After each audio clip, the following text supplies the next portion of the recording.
world, there's a good chance we have just what you need in a new job. Host Coffee offers competitive pay and understands the work-life balance. Apply today at hostcoffee.net/careers and join our team. Finding great candidates to hire can be like, well, trying to find a needle in a haystack. Sure, you can post your job to some job board, but then all you can do is hope the right person comes along, which is why you should try ZipRecruiter for free at ZipRecruiter.com/radio. ZipRecruiter doesn't depend on candidates finding you. It finds them for you. Its powerful technology identifies people with the right experience and actively invites them to apply to your job. You get qualified candidates fast. So while other companies might deliver a lot of hay, ZipRecruiter finds you what you're looking for. The needle in the haystack. See why 4 out of 5 employers who post a job on ZipRecruiter get a quality candidate within the first day. ZipRecruiter, the smartest way to hire. And right now, you can try ZipRecruiter for free. That's right, free at ZipRecruiter.com/radio. That's ZipRecruiter.com/radio. ZipRecruiter.com/radio. Omaha Maverick women's basketball heads to Missouri for a matchup against the Mizzou Tigers this Friday. Tip-off is set for 11:30. Hear all of the Omaha women's action versus Missouri on 1180 The Zone. Shop Woodhouse Place Hyundai and Nissan, 144th and Giles. KOZN, Bellevue, Omaha, Council Bluffs. Crossover. Oh, killer crossover. Just crossover. You just crossed him over. Absolutely. Another victim to the crossovers. Cross him up and sit him down. Time for the crossover. John and Josh are here. Hi, guys. Hey. Hi. Oh. Hey. Hi, John. Hey now. What's up? Nothing. What's up with you? The sun. Your mic is way loud today. Is it? Yeah. Way really? Loud. I could hear louder than usual. He was playing video games on this video game. The mic. video games. He was streaming Let's Call of check Duty. this. Oh yeah, it is. Wow. Kids. Wow, that is very. I was like, why do I hear John's whole basement? I'm sorry. Hey, let me, because I didn't change anything from yesterday. It's all good. Who needs technology? Let me check here. Input. Let me I don't want to make this too loud for anybody. Right there. Right there. Right there. Is that good? I think so. Nick, what do you think? Right there. Yeah, sure. Yeah, sure. Yeah, I didn't change anything from yesterday. So Matt wants to know, did you have a heated gamer moment? You got to be careful of those. Yeah. No, I didn't play video games on this computer. I remember my youngest brother. I heard this story because I was in college or definitely out of the house, and my youngest brother, I think they were off for school or whatever, and he was at home playing video games. None of my parents were home, and he was in the basement apparently just cussing up a video game storm, as you do. And my dad had arrived, and he didn't realize it because he had on his video game headphones, and he's just dropping F-bombs and getting mad. And my dad came downstairs, and I think he just shook his head at him. Wow. The look of disappointment. I'm not mad. I'm just disappointed. Every time that would happen, because I had my games in my bedroom and then in the basement eventually. My mom, she would just be like, I think you need to get off the game for a bit. Makes sense. Take a step away. I was playing Mario last night, and I was dropping some F-bombs when I would die. Wow. Were you doing blue shells only? No, I don't know what that means. The new update came out, and you can, per private race, you can decide which specific items. What's the blue shell do? The blue shell. So when you're in the back, you should. It destroys everything. Nice. It goes after the person in first place. The atomic bomb. Basically, it's a heat-seeking missile. It's a heat-seeking missile, yeah. And then it's like a geyser of water. Nice. I haven't played that. I was playing Super Mario Brothers 3. It wrecks everything in sight. See you later. We get a blue shell, you're coming back. Nice. But yeah, so the new update, you can just do straight blue shells. Every item, all the time, blue shell. Oh, no. Yeah. Wow. That sounds messy. I'm excited to try it when I get home. Aaron texts in 100% worse to get the disappointed from the parents instead of being yelled at. Not even close, to be honest. It is. It's a tough look. They just come down and they look at you. They're like, you're sick. John, you're a dad. You're disgusting. Have you dropped that before? I'm not mad. I'm just disappointed. Yeah, I have. Oh, boy. Wow. I have. Oh, yeah. Were you self-aware while you were doing it, or did you feel just genuine disappointment? Like when you were thinking it, you're like, this is going to destroy him. No, I was being honest. I was being disappointed. I was disappointed. So, yeah, no, it wasn't I wasn't trying to perpetrate psychological warfare on my children. Whoa. I mean, A real genuine disappointment. I suppose I could, but that'd be very harsh. So, no, I was genuinely disappointed. That doesn't happen very often. So that that's good. I'm blessed with that. Wow, must be nice. Yeah. Well, your kids are also old now too. It's like, Yeah. Theo the elephant is looking forward to the show today. Yeah, he says looking forward to JB dragging Rule like he did Frost for hiring Rayola. Don't let me down, buddy. Wow. Jeez. That's putting on some early pressure. Yeah, the pressure. We'll have some numbers. We'll I'm sure we'll talk about it. Will we? It's certainly not something I was looking forward to talking about because I was hoping it wouldn't happen. But Isn't that crazy? He's the one guy who got retained of all the guys. Yeah. Of all the guys. Yeah. And then you pair that with the uneasiness about you guys will talk about this. The uneasiness about the staff and its experience altogether. And it's like, what's going on here? Wow, who's the negative boy now? Oh yeah, no, I think negative boy. And you know what? And you know what makes it worse is compare and contrast 8 hours west of here, and what Coach Prime is doing. I mean, his staff's awesome. He's stealing head coaches. He's stealing head coaches. He's out there, trying to poach 4 and 5 stars. I mean, it just shows you there's a lot of different ways, and it doesn't mean that one way is the right way and one way is the wrong way. They both could work in their own way, but it's kind of that old axiom of, the grass isn't always greener on the other side. But boy, there's a lot of Husker fans probably looking over at their Western neighbor going, oh man, they got the lawn mower that does it all by itself. Oh, they have grass over there. He's rocking the Bluetooth. Oh man, and I'm over here with this push mower and I'm doing it the old fashioned way. Do you think you make up for it with like a big time defensive coordinator hire? Like Jim Leonard? Like Jim Leonard. Oh, that would get some people excited. Yeah, how about old Jimmy L? He says, screw you, Wisconsin. Well, or could he end up at Purdue?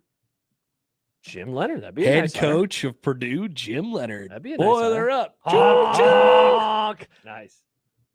I was talking about the Purdue job with somebody today, and the person said, I think they need more of a offensive guy. And I said, what about Jeff Lebby? Jeff Lebby for Purdue. Yeah, sure. What about Rayola? That'd be awesome because that would be a bad hire. But then they'll get Dylan and they'll get Jim Leonard for sure. So what about this? What about honking for Monken at Purdue? Honking from or Bronco Mendenhall. Let's just bring up all of them. Let's bring up all of the Husker candidates that came up and just made people sick. So the over first the last guy, 3 weeks. Scott Frost, hire Scott Frost, Purdue. On Dean Hart's hot board. Oh yeah, the first guy that came up was Troy Calhoun. Wow, I mean, it really is just honking for Monken. All the leftover coaches that we talked about. This is what happens when you're down. I mean, these are the last 5 jobs that are open, and this one just came open, and it's in one of the prime conferences. Prime. So you know that there's not Coach Prime. Hey, if Purdue was open when Prime was looking for a job, you think he would have gone to Purdue?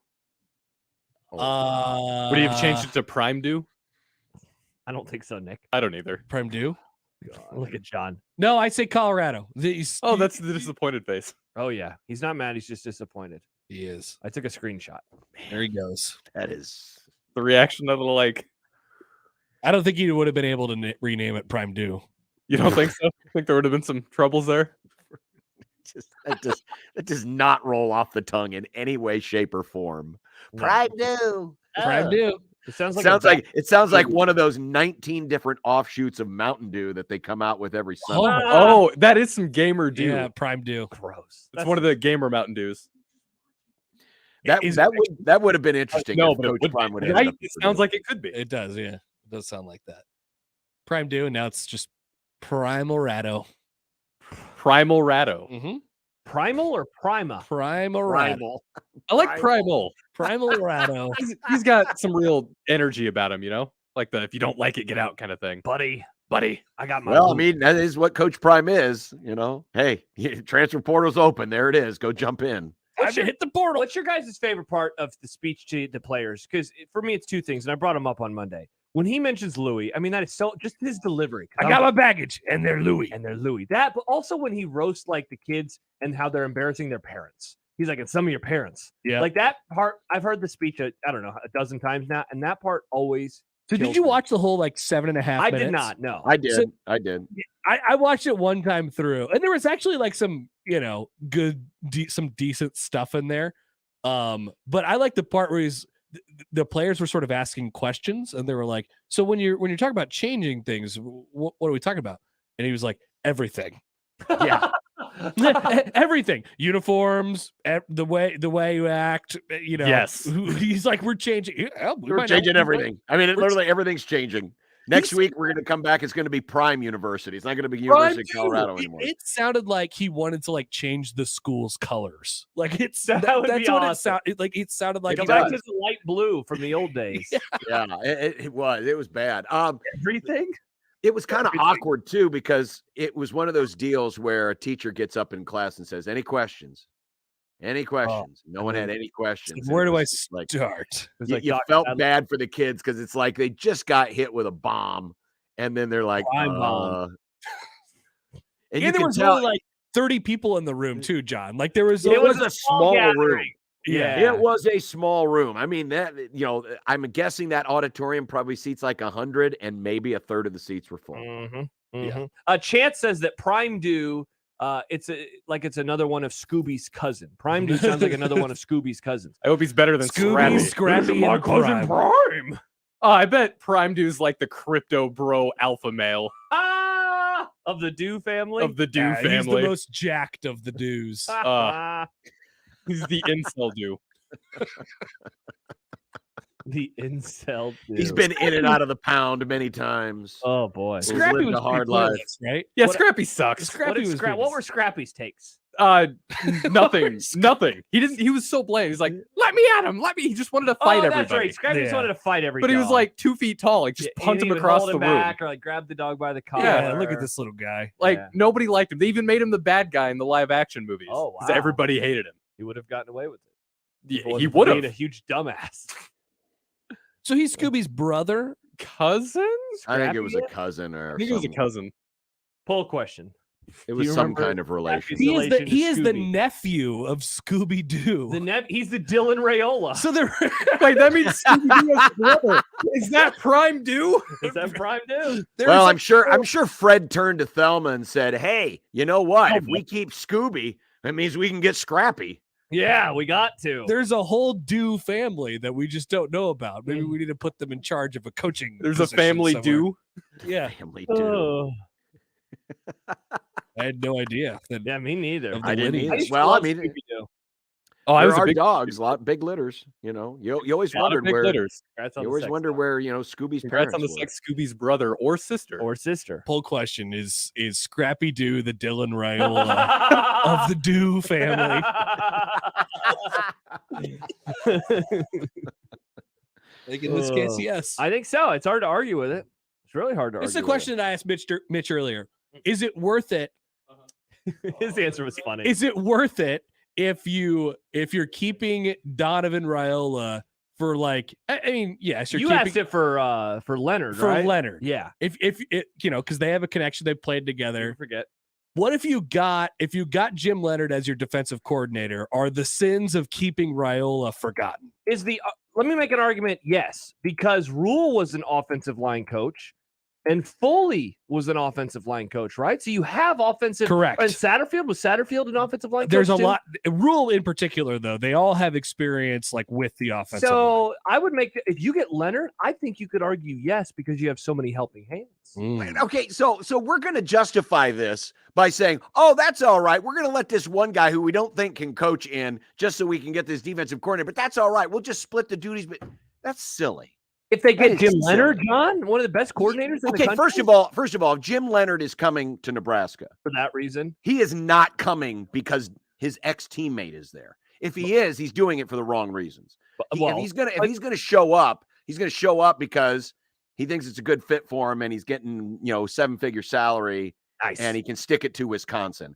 But I don't think he's gonna make a career decision based on, oh yeah, my former teammate is there. Cool.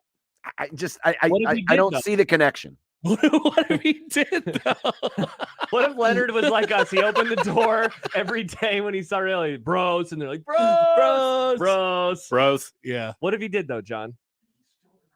If he did, cool, but that he's not. So I haven't even entertained it. What if you got him? What if you got Leonard and Scrappy Doo? Oh no, AKA Dylan. AKA Dylan. Oh hell yeah, it's way worth it. Yeah, I'm taking You that got trade. the offensive line. Oh coach? yeah, it's way worth it. like Meanwhile, 2 years later, Dylan Raiola is either in traction or he's transferred because he can't get any protection. Oh, but they have all these coaches. They have like 100 offensive line coaches on the staff. Donovan will be way who have other responsibilities. What if that's what Rule's staff actually is? All of these guys actually know how to coach the offensive line, and they're just there to help Donovan. That's their job. Hey, Jake Peets, get in here. We need you to help Donovan again. It's so weird. And it's so weird how little we know about Donovan. I think I was trying to recount. I think Donovan has talked publicly twice. Is it? Oh, I thought it was only one time. It was one time when he got here in January. That's right. And then he did it once before the season. And it was one, I think it was either in spring ball or I thought he did before it the in season. I think he did a fall one because that was right before they shut everything down. We just know so little. I don't know what his voice sounds like. He doesn't really talk. Do you know what his voice sounds like, John? I can't. Like, I know what Patrick. I couldn't pick it up in a line. I couldn't pick it out of a lineup. It's me, Donovan Raiola. No, it's Scrappy. To be, let me at him. I can No, fight. that's Dylan. Nick. Dylan is Scrappy. Sorry. Yeah. I'm Donovan getting is, the dues crossed. Donovan is Scooby. My rule.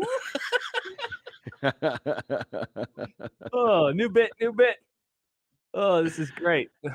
Oh, It would explain his struggles in recruiting because he shows up to people's houses and he talks like Scooby the whole time. Eating 8-decker sandwiches. And the only person that can translate for him is a stoned out hippie with a green shirt on. It's like, what? Who's that? No, well, that's Shaggy. Oh, okay. Because Shaggy was his He's the translator. Shaggy of the coaching This is staff. Shaggy. That mean Frost, right? Frost. He did kind of look like him with little hairs on his face. His I don't bad, think- I don't beard. think- Yeah, I'm pretty sure That's Shaggy what I'm slid looking. down a few rails in his day. Oh, Oh. wait, what kind of rails are we talking about here, John? Well, yeah, and they always say that marijuana is a gateway drug, so it was probably after the cartoon ended is when Shaggy got into the hard stuff. Man, he loved the bell bottoms. Did what's his name? Frost. Yes, they did. Scott Frost. Yeah. It took you a minute, huh? Are you the Shaggy? Maybe I'm the Shaggy. You're really good at that. Oh man. Okay. That's 2 days in a row. Happy New Year. There yeah. we go. Happy New Year. You got some real content and then it just devolved into Scooby. It's another 16 minutes, boys. Nice. Shaggy Satterfield, Jason said. Oh. Shaggy. That's it. Jacob wants us to do in the Scooby-Doo voice. Oh, margaritas. Rolled in tea. Roden Ree. Rolled in Remember tea. part of that picture that Should I showed up name the the other segment the day? Rossover? of Rule playing ping pong in the frickin' Golden Tee machine. Oh, being, my I mean, God. just perfection. I wonder if he knows the stories of the Golden Tee machine. Well, he's learning. He was reading the media guide today. Well, I'm sure he knows because if he looked at the high scores, all it is Oh, yeah. Scott Frost, Frost. Scott Oh Frost, my Scott God. Frost, Scott Frost, Scott What if Frost, that was in Matt the D, picture? Scott Frost. What if that was in the picture, a picture of the leaderboard on the Golden Tee machine, and it just said Awesome. SF, SF, SF.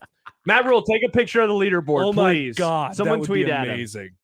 Please, Matt, we need you to do so. Something tells me that on the day that right after Frost left the back door, Trev walked over to that game and kicked the plug out of the wall to reset the it? scores. Yeah.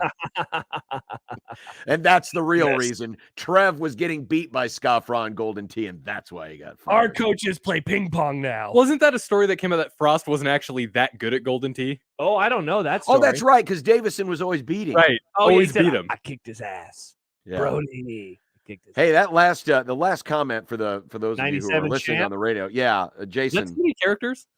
Yeah, because Josh says that he thinks it's ass or poo. See, that seems like a Frost story. That's Frost is that kid at the arcade. Absolutely. Or Hey, look, I can put ass on here. Ass. I should text Yeah, okay, so Take if if we limit it, because modern games now you can add more characters. So let's give him 6 characters. There's a good contest for all of our YouTube commenters. What would Scafraw's sign-in be to mark the high score on Golden Tee? Good question. Using 6 characters. 97. I'm going to see how many characters Golden Tee actually lets you There have. you go. That's the research that we need on this show. What I'm here for. I want it to be 3. I really want it to be or 3. poo. Ass or poo. By the way, Chance just sent me a Dew family tree that he found from Reddit. So apparently at the very top of the tree, and it says you can just have whatever you want. Asexual reproduction is Yankee Doodle Doo. What? And then there's Great Grandpa Ezekiel Doo. And then there's Granddad Doo. I mean, there's a lot of do's. There's a dumb do. Scooby Dumb. Skippy Doo. Oh, that's right. There was dumb. How many brothers did Scooby have? Well, It's it was like a 1, litter. 2, 3, He's got a lot of 4. cousins. Yeah. Ruby Doo, and then there's possibly Is some there of like nurses. Sloppy Doo, like what are their names? So we got Yabba-Doo, Howdy Doo, Skippy Doo, Wait, and Yabba-Doo? Yabba Dabba Doo. Oh, wow. crossover. You Talk about can- a crossover. It looks like your Golden Tee name can just be whatever you want it to be. Oh, I nice. can't say a lot of these. Oh, probably a good call, Nick. Somebody said back to the 6 characters. Oh yeah. Big Dip. You got Big Dip. You got Marg for you. You got Marg's 7. And there you go. Gate 25. Oh, nice. Wow. Well done, everybody. Yep. We did it. Yep. Good teamwork. Can't wait to hear this again later this month. Yep. Give it a few weeks. All right. That is your crossover. We got a program. Yep. Just when you thought we were out, Donnie pulls us back in. Thanks. Thanks, Scott Scoob. Frost era not over. Thanks, Scoob. 1620 the zone. The Connor Happer Show. Would you rather know the lyrics to every song ever by heart or be handed $5,000 cash? $5,000. In what instance would knowing the lyrics to any Heart song benefit me? No, not heart songs. Like know the songs By the band Heart. No, like by heart. Like dumbass. That's fair. That's a fair critique by you. The Connor Happer Show. Weekdays from 10 to 2 on 1620 The Zone. Your Omaha area forecast from the Godfather's Pizza Weather Center and KETV News Watch 7 on 1620 The Zone. Quiet weather on the way Wednesday with mostly sunny skies and a light north breeze, highs around 40. Clouds on the increase overnight, then a chance for ice and rain on Thursday, which could cause some slick spots for the morning drive, highs in the mid-30s. I'm meteorologist Sean Everson from KETV News Watch 7. Dingman's Collision Center, 4 collision center locations serving you in Omaha and Papillion.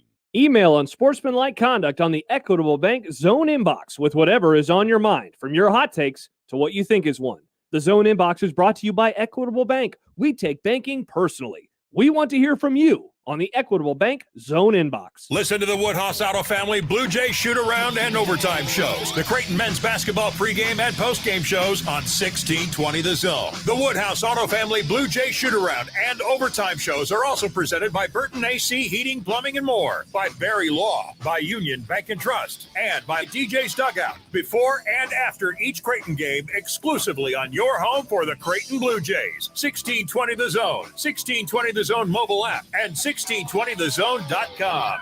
It's easy to feel intimidated when it comes to starting conversations about mental health. But what if you had an action plan? Mental health first aid training can help you feel prepared. Learn to identify the signs, symptoms, and risk factors of potential mental health or substance use challenges and get the resources to respond. Let's take the hesitation out of talking about mental health and start the conversation so more people can get the help they need. Call 211 or visit UnitedWayMidlands.org to sign up for free training today. Dashing through the crowds to my Verizon store. Gonna shop phones, tablets, smartwatches, and more. There's something for everyone on my holiday list. It's the only place to go right now for all those techie gifts. Head over to your Verizon store now and get a free 5G phone with select trade-in and select 5G unlimited plans. And another gift, like a tablet, smartwatch, and earbuds. All on Verizon. this offer won't last long, so I'm going there right now. Verizon has the gifts to make my family say wow. 'Tis the season to switch to Verizon. Get to your local Verizon store now. The network America relies on. Verizon. A service plan is required for guests. 5G phone up to $999.99 device payment purchase or full retail purchase with newer upgrade smartphone line required. Less up to $1,000 trade-in/promo credit applied over 36 months. 0% APR. Additional terms and conditions apply. Visit Verizon.com for offer details. Saturday, the Blue Jays are back on the road as they travel to Las Vegas to take on the BYU Cougars. Ravi Lula has our pregame coverage starting at 7. Tip-off is at 9. The Blue Jays, Saturday night. Pizza from Frank's Pizzeria goes with everything for the holidays. Baking Christmas cookies this weekend? Order a pizza from Frank's Pizzeria. Wrapping Christmas presents? Order a pizza from Frank's Pizzeria. Burying yourself under a blanket and streaming rom-com Christmas movies? Order a pizza from Frank's Pizzeria. Click frankspizzeria.omaha.com. Pick it up at 132nd in Dodge or 72nd in Q, or have it delivered. Snag some gift cards for stocking stuffers too. Merry Christmas and happy holidays from everyone at Frank's Pizzeria. This edition of Unsportsmanlike Conduct on 1620 The Zone is proudly presented by Union Bank and Trust. The program starts now. KOCN. Unsportsmanlike Conduct on 1620 The Zone. Husker Athletics, Creighton, and yes, UNO. Don't miss a moment, they'll give you your fix. They're on every day from 2 until 6. Spend your afternoons with John, Josh, and Nick.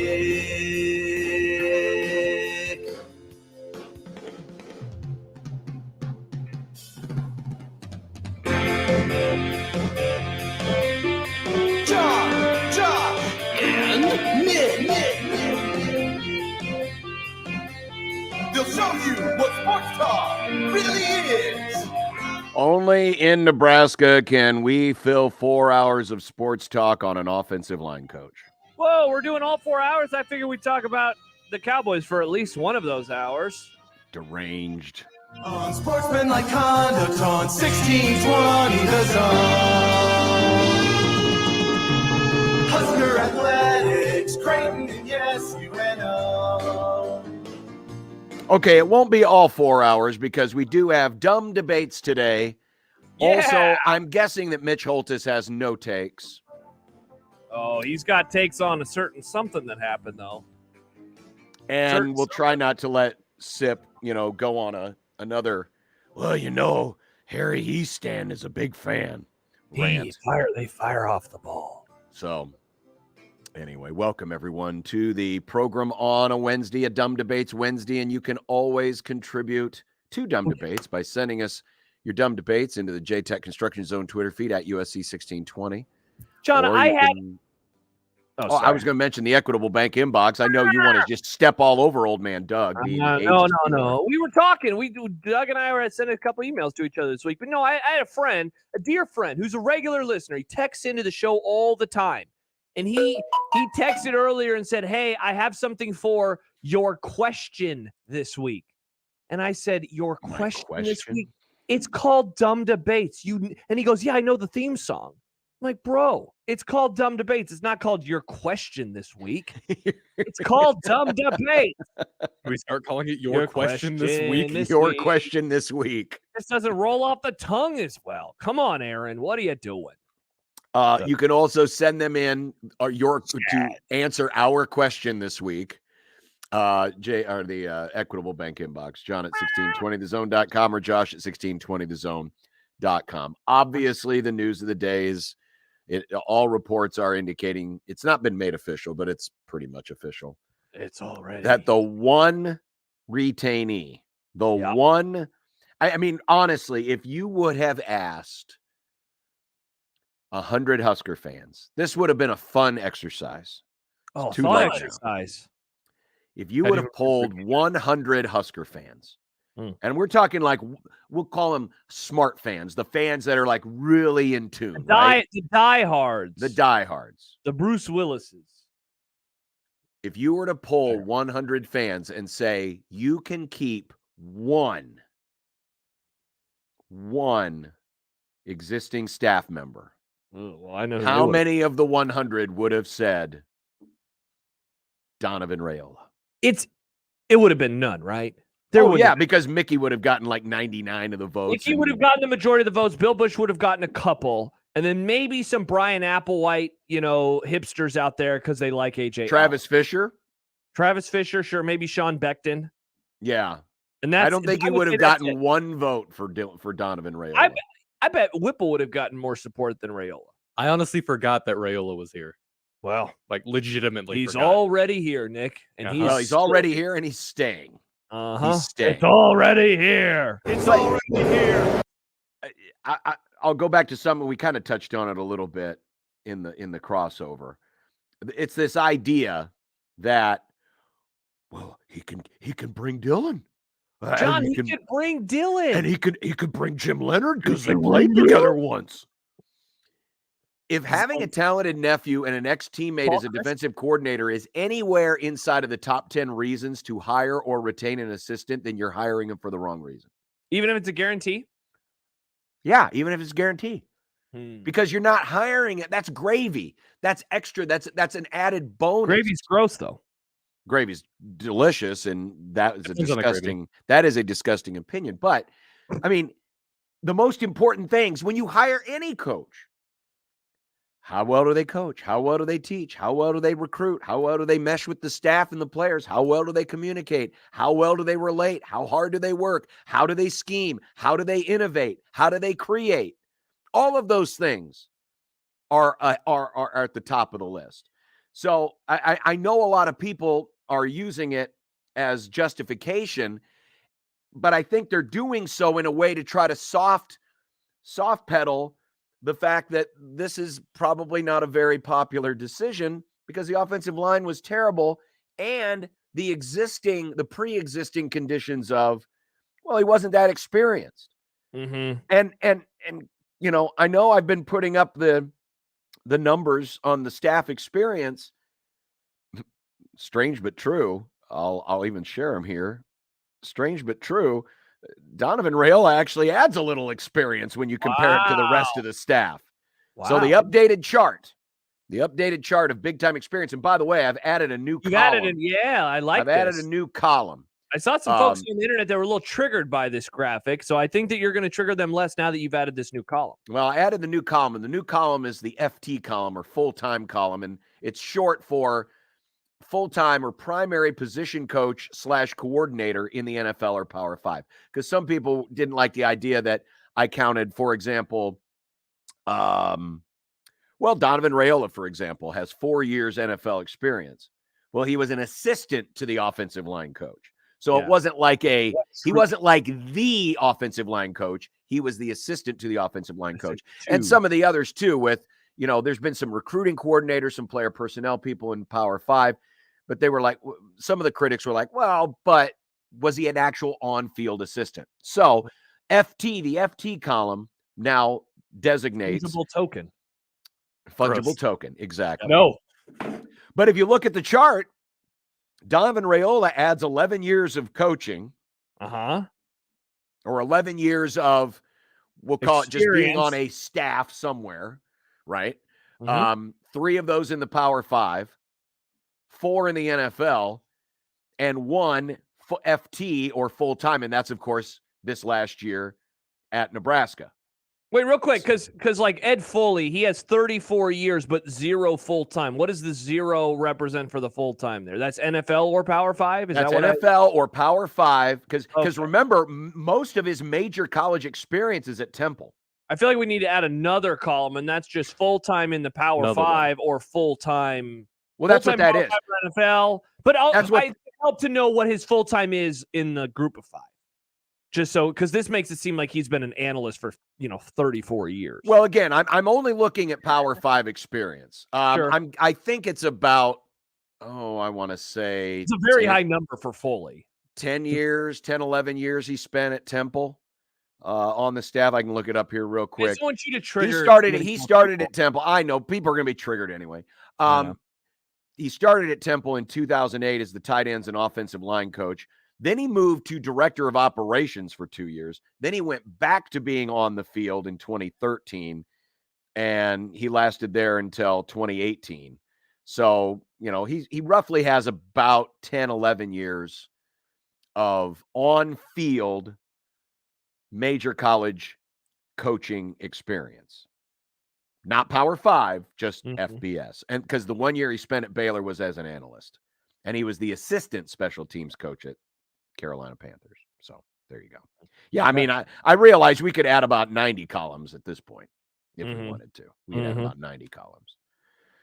But yeah, that's the whole Dylan Raiola thing. This is why I wasn't enamored with it last year at this time. Because it's like, listen, I get it. 5-star quarterback, legacy, family, blah, blah, blah, all this. Cool. But to me, it's about you earn jobs because you can coach. I get it. In college basketball, there's been a tradition, I shouldn't say tradition, but it's been done before, where you bring on a guy just because that guy can bring you a player or two. And I guess personally, never been a fan of it. To me, especially with a position like offensive line, it is so important.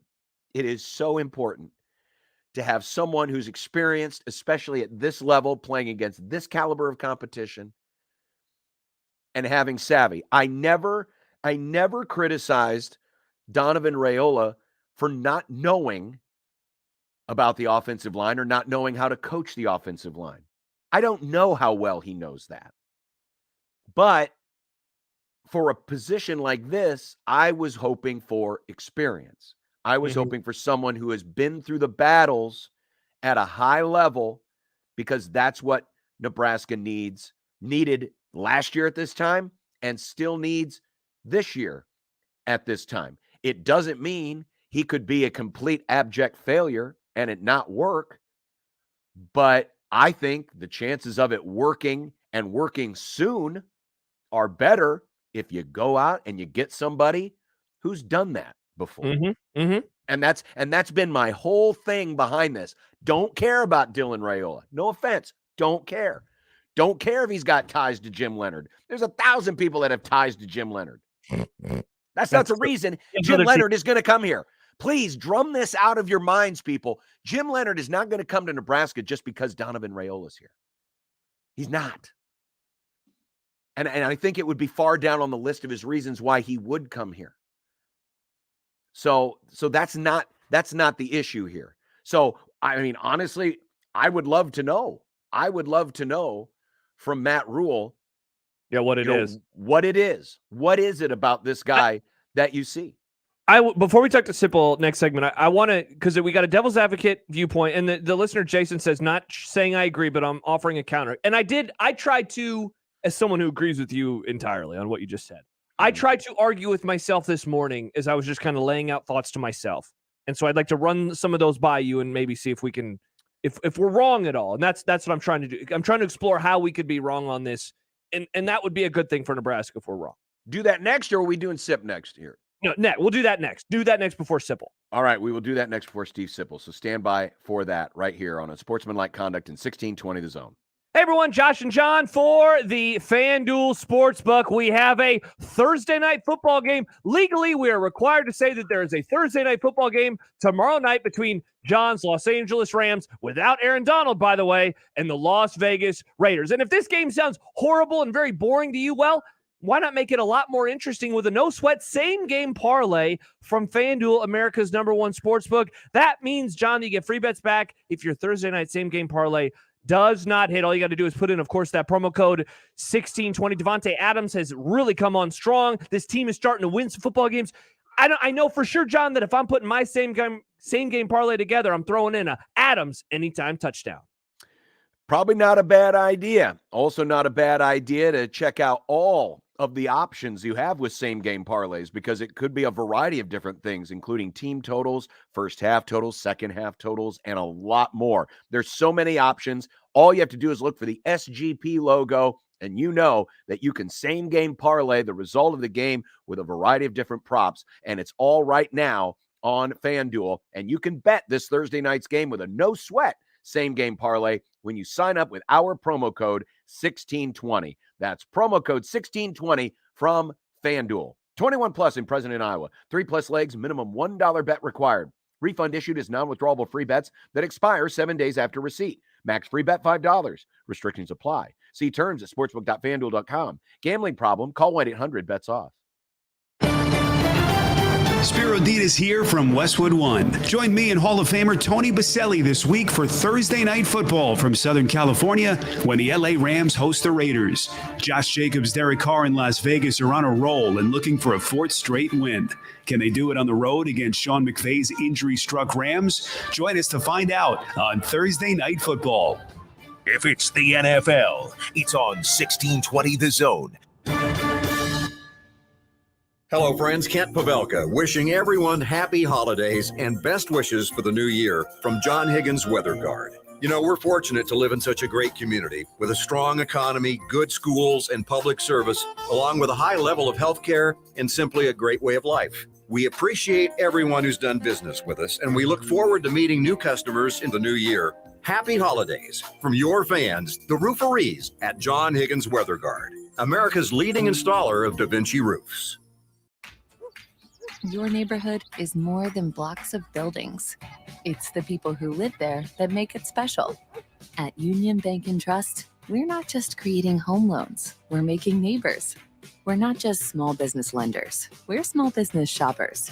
We don't just live in your community, we help you build it.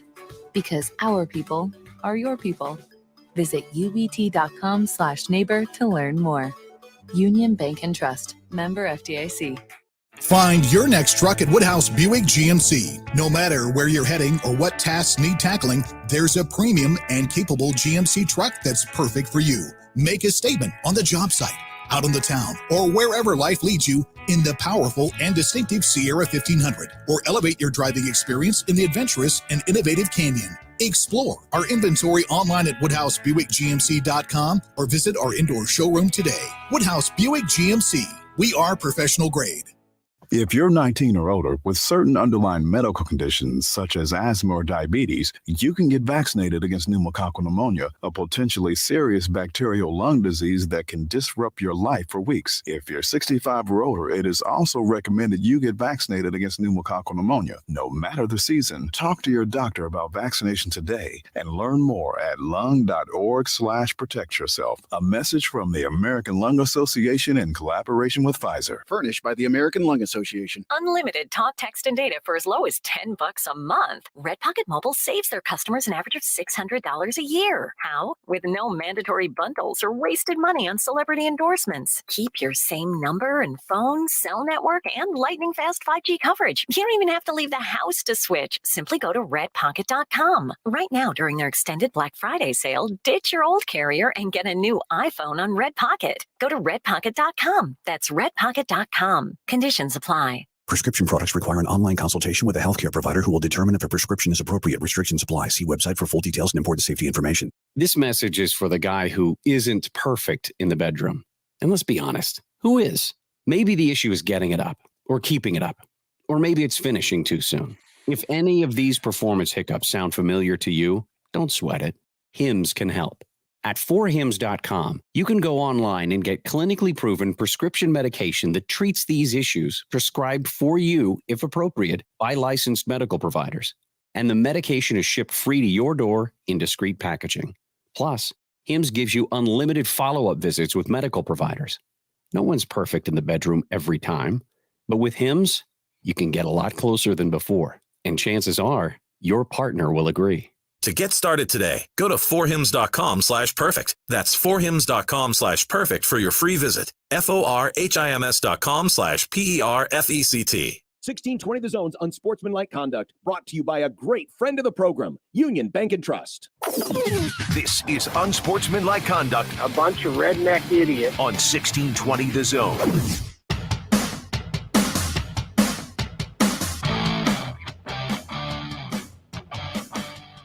I've shared a few of the numbers on Twitter. If you want to check it out, we'll share it here on the program coming up. But just looking back at this last season and the offensive line's performance, particularly I focused on the last 7 games running the football because it was one of the worst 7-game stretches of running the football that Nebraska's had in many, many years. But Josh, you were going to make a point about Donovan Raiola, maybe a counter to our objection to this retention, this reported retention of Donovan Raiola by Matt Rule.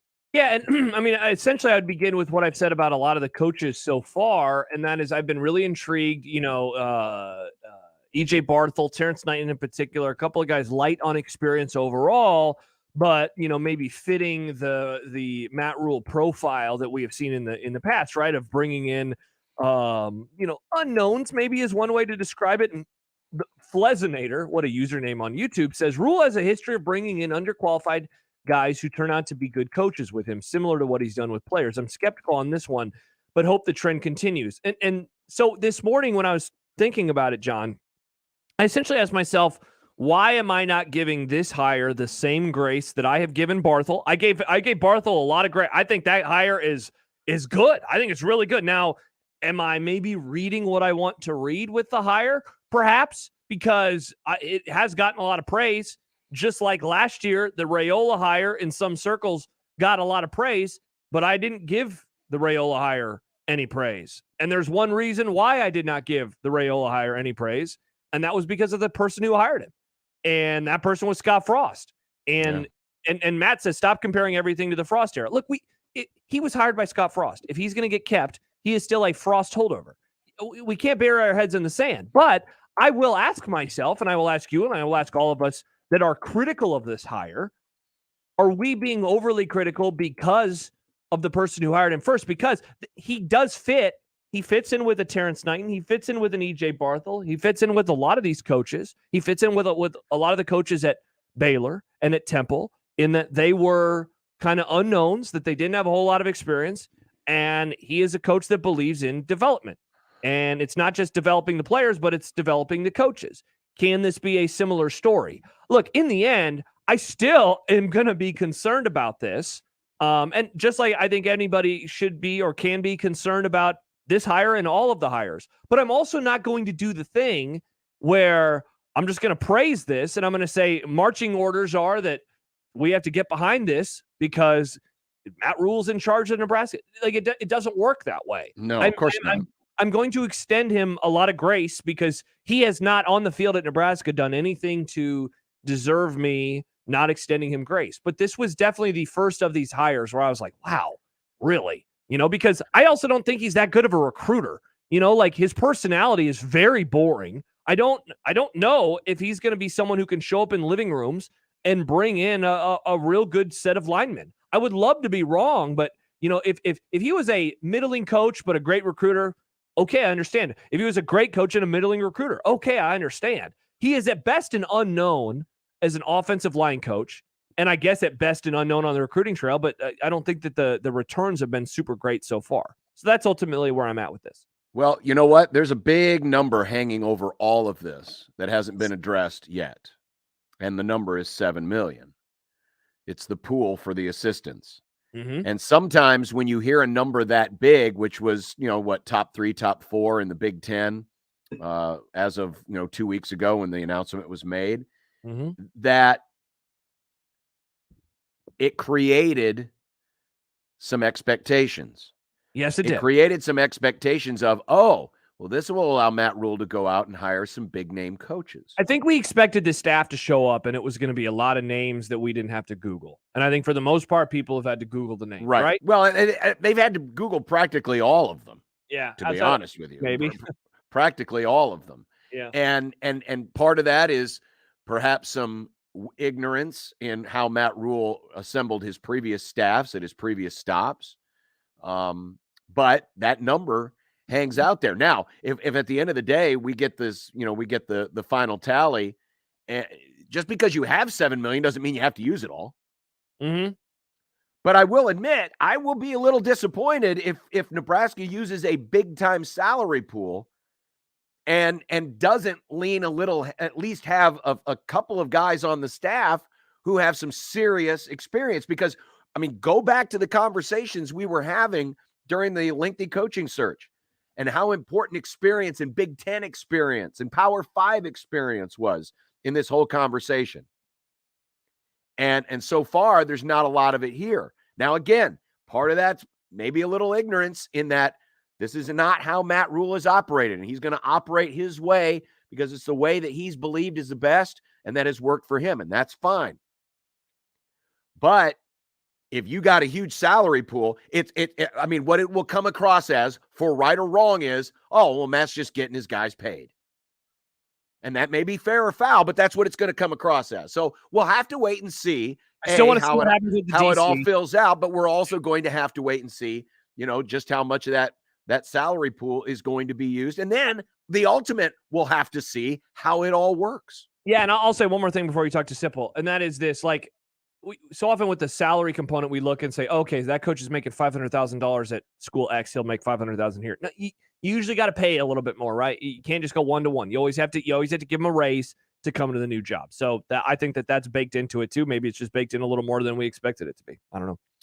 Steve Sipple of On3.com, Husker Online, joins us next on Unsportsmanlike Conduct in 1620 The Zone. John Bishop here for my friends at McCarthy's 1 Hour Heating and Air Conditioning, the folks who are always on time, or you don't pay a dime. And if you still haven't had your furnace inspected or your AC, please get that done, especially your furnace, as we have definitely hit the winter time, because you want to make sure your family is safe and you want to make sure that furnace is going to make it all the way through. Also, there's going to be some new federal guidelines that kick in next year that's going to raise the cost of replacing a furnace or an air conditioner. So you'll want to check right now with the folks at McCarthy's to see if you can maybe save a little money before the new year. If it's been in your budget, if it's been on the top of your mind, well, this might have to nudge you over the fence just a little bit. And don't forget, when you're dealing with McCarthy's, professionally licensed, certified technicians, over 100 years of experience, drug tested, and the McCarthy's promise for over 50 years, always on time, or you don't pay a dime. Visit them at McCarthy's1hour.com for McCarthy's 1 Hour Heating and Air Conditioning. McCarthy's1hour.com. Live from the Host Coffee Studio, this is 1620 The Zone. There are actually two kinds of cigars. The first is the one you smoke with beloved family and friends. The second, the one you enjoy with friends you've just met. And you'll find both at Hearth Cigars and Pipes Lounge. At Hearth Cigars and Pipes Lounge, there's a well-stocked humidor with some of the best bands from around the world, and a bar with your favorite cocktails and other drinkables. So what do you say? Which cigar will you be enjoying tonight? Hearth Cigars and Pipes Lounge, just off I-680 and 48th Street next to Cubby's. Your neighborhood is more than blocks of buildings. It's the people who live there that make it special. At Union Bank and Trust, we're not just creating home loans, we're making neighbors. We're not just small business lenders, we're small business shoppers. We don't just live in your community, we help you build it. Because our people are your people. Visit ubt.com/neighbor to learn more. Union Bank and Trust, member FDIC. Here's this week's Maverick Minute. Omaha Hockey completed a weekend sweep over number 14 Western Michigan with a 3-1 win last Saturday. The Mavs head back to the road this weekend to take on the Colorado College Tigers. The Maverick men's basketball team fell on the road to Mean Green Saturday. North Texas hit 9 threes in the second half, powering to a 75-45 win. And that's your Maverick Minute on News Talk 1290, 1180 The Zone, and 1620 The Zone. With PatriotSoftware.com, accounting and payroll, keep your time and money. Mike Capel here, serial entrepreneur. Here's what our payroll customer, Laura, thinks about us. Patriot Software and their amazing team are a crucial part of our business. They handle the details of payroll and tax payments, so we can focus on delivering exceptional customer service to our own clients. Patriot's payroll is affordable, easy to use, and it keeps us organized. They're receptive to their customers and strive to demonstrate that each day. Without a doubt, we will be using their payroll services for many years to come. Thank you, Patriot Software. 5 stars. Go to PatriotSoftware.com to get your payroll pricing for up to 100 employees. Use promo code RADIO and get 2 months of payroll processing free. That's patriotsoftware.com. With patriotsoftware.com. Accounting and payroll. Keep your time and money. I'll second guest dinners with friends because they can be interrupted by diarrhea, gas, bloating, stomach pain, or oily stools. It turns out I have EPI, or exocrine pancreatic insufficiency, which means I'm missing the enzymes needed to digest food. My doctor prescribed Creon, pancrelipase, an oral prescription medication that replaces pancreatic digestive enzymes. Creon treats EPI due to cystic fibrosis, chronic pancreatitis, pancreatectomy, or other conditions. Creon may increase your chance of fibrosing colonopathy, a rare bowel disorder. Tell your doctor if you have a history of intestinal blockage or scarring or thickening of your bowel wall, if you're allergic to pork, or if you have gout, kidney problems, or worsening of painful swollen joints. Call your doctor if you have any unusual or severe gastrointestinal symptoms or allergic reactions. Take Creon as directed by your doctor and always with food. Do not chew capsules, as this may cause mouth irritation. Other side effects may include blood sugar changes, gas, dizziness, sore throat, and cough. These are not all the side effects of Creon. Creon is the #1 prescribed EPI treatment. Ask your doctor about Creon for EPI and visit creoninfo.com or call 800-633-9110 to learn more. That's CREONinfo.com. Creighton men's soccer is College Cup bound for the first time since 2012. The Blue Jays take on Syracuse in the semifinal round this Friday. Kickoff from Cary, North Carolina is set for 5 p.m. on ESPNU. That's Friday at 5 p.m. on ESPNU. Go Jays! Listen to Woodhouse Auto Family Blue Jay Overtime, the Creighton men's basketball postgame show on 1620 The Zone. Live from DJ's Dugout downtown. It's right after every home game, presented by Barry Law. Exclusively on your home for the Creighton Blue Jays. 1620 The Zone. Shop Woodhouse Place Hyundai and Nissan, 144th and Giles. KOZN, Bellevue, Omaha, Council Bluffs.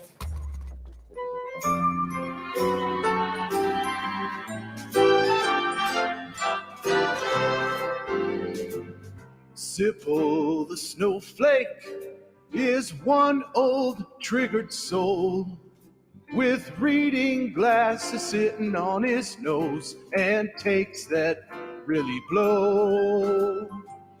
Sipple the snowflake deserves a mouthpiece to the face. He says LeBron's the GOAT and Steph will choke. Then he runs to his safe space. Hey, we gotta be careful here. He tells us when we speak, but when 10 games air in a day, he thinks that's too many. Oh! Sipple the snowflake says words like mature. He's a blogger now and an honor too, and also really old. I really wouldn't have a problem with FM stations who surrender their entire playlist to Christmas music every December, well, November, December, January, parts of February. October. If they played more of our Christmas carols from a few years ago, including this little ditty from the late Mike Stibbs. R.I.P. Stephen M., how are you? I'm alive. Oh, that is tremendous news. Great news. Hear your voice. Yeah, everything's good. I'm driving around and it's beautiful out. Yeah. How's young Jake doing these days? He had to be over the moon on Monday morning. Oh, yeah. Dick Sorensen, my co-host on Early Break, 93.7. Walked right Josh, into that. why did you give him the opening? I apologize. 6 to 8 a.m. 6 to 8 a.m. daily. Jake, yeah, we got into it today. Oh. But, yeah, Monday he was over the moon. Nebraska played exceptionally well. Today we got in it over this Donovan Raiola. Oh, did Jake have the good take and was arguing against you? Is that what happened? I mean, I don't know. No, all I was trying to do is, if you just want to get into this. Yeah, we were going to. All I was trying to do was put myself in the shoes of Matt Rule and try to see it from his side. And then what I found is I got attacked. And my whole thing was, why are you attacking me? I didn't make the hire. Nobody wants to criticize Rule right now. So I guess if you just try to look at it from his angle, then you're the problem. Just we're in that kind of world, I guess. Well, Zip, I'm curious. I want to hear. So, because honestly, I'm trying to figure this out. What is this that makes sense from Matt Rule's perspective? So as you try to put yourself in Matt Rule's shoes, what do you see? Well, I think it's probably about continuity. I mean, now you have this group of offensive linemen. I hope I can do this while I'm driving. I'll try to pull over. You have this group of offensive linemen now at a critical part of their careers. Ben Hart, 4th year, Corcoran in that range, Ethan Piper, Nordy Nueli, Prohaska. All these guys are 3rd, 4th year guys. And they're, like I say, critical part of their career. Now, are you going to throw the 3rd offensive line coach at them and say, okay, and come on, you know it. You guys have been around football. You've studied football for years. If you do that, you're going to tell these guys to learn all new techniques, new nomenclature, everything.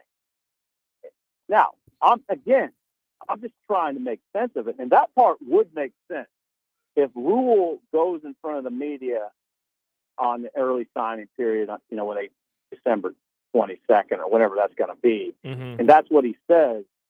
That would make complete sense to me. I did this in the name of continuity. And, I think he interviewed 3 others. He did not interview Garrison. John Garrison. Oh, really? No. Interesting. No. And so, now, did any of the 3 others have a nephew who's the number 1 rated player in the country? Probably not. So, you can make sense of it fairly easily. So the continuity piece, let's say that your theory is correct. Why shouldn't we be making the same argument about the other positions then? I guess I'm confused as to why that would matter with that group, but maybe not the other groups. Well, I don't think, it would. The theory would make sense, except I think it's more germane to this discussion because of the guys I reeled off. I mean, all these guys, and just the nature of the offensive line, the nature of the position, I think continuity matters a lot. I mean, guys that have played together, and if they're playing together under the same guy, I think it gives them a better chance. And I think my guess is that's the way Rule assessed it. That's my guess. Is I gotta figure something out here. We don't have a lot up front. I gotta create some scenario where it gives us the best chance. And I don't know that bringing in another offensive line coach, like I said, it'd be number 3 for these guys, would do that. I mean, it's a lot. It's a kind of a lot to ask of those guys. Now, if you couple some continuity with better strength and conditioning, that piece, maybe you can make this work. And I got to think some of these guys could round into form. We used to say linemen, we used to always, we used to be of the mind that guys weren't going to be major contributors on the Nebraska offensive line until they're in their 3rd, 4th, sometimes 5th year. Well, now these guys are right in the heart of when they should be getting good. And maybe it makes sense just to keep some continuity in that room. I'm just guessing, but that's, you know what? If he said that, I would say, okay, that makes sense. I guess the part of the continuity argument to me, and this is the great unknown because we don't know, you've got a new offensive coordinator. So there's going to be new nomenclature. There's going to be new plays. There's going to be different things from where they were last year. My guess is that through that interview process, there were enough commonalities in concepts and teaching methods and just personality or fit, for lack of a better term, that Rule discovered in Raiola in this process. Again, I'm trying to make sense out of this too. And because listen, people bring up the Dylan Raiola thing. I don't think that should matter at all. They brought up Jim Leonard. I don't think that should matter at all. It's about how good you are as a coach. And what I would hope happened through this interview process was that they found a lot of commonalities, a lot of threads Rule and Raiola did between each other, where Rule said, okay, well, this is a hire then that makes sense. Yeah, I think that. Well, I think you're right. First of all, I think that part of the discussion makes a lot of sense too. It had to make a lot of sense in Rule's mind to do this. I know. I get what the. I've seen the reaction out there. I've heard it, and I understand. And I certainly understand that too, because it wasn't like that group. You didn't see a lot of development, but it's complicated. Even that discussion is complicated by, let's face it, you didn't walk into much. And that's another thing, by the way. Maybe there was some concern that if they moved on from Raiola, would they lose some of these guys? And they frankly don't have a deep room. And now you're risking losing more. Maybe that's part of it. Donovan's not chummy with players. He's not. I mean, he's just that's not his style. So I don't know. Maybe that part's not a factor. Austin was very chummy. He was one of the boys, and you see what that got him. But whenever I hear, Sip, the players don't like the guy, I'm like, who cares? Well, they shouldn't like him. I mean, it's not. It doesn't. I mean, this isn't ninth grade. I mean, if you push somebody, sometimes you're gonna dislike the person that's pushing you sometimes. Can I ask if this is short-sighted? Like everything that you've said, I guess it makes sense, even if I disagree. But like I don't know. I guess I just don't view year one under Matt Rule as like this end-all, be-all. And so if they lost some players, a group, and you can laugh, that's fine. But like I don't think that the room is very good to begin with. I don't think that Raiola is a very good coach to begin with. And so I just know it just seems like you might be costing yourself in the longer term development for a short term keeping guys in the room. Josh, I'm not laughing at what you said. I understand where you're coming from. I'm laughing at the notion of patience. And people aren't going to be patient here. I mean, they're not going to say, okay, it's year one, whatever you got to do. I don't see it. What I've heard right away, I'm kind of dismayed by just the whole discussion I hear about, they better start winning right out of the gate. They're paying him a lot of money. They better start winning. Come on. I mean, I'm like you. My initial thought was, you know what?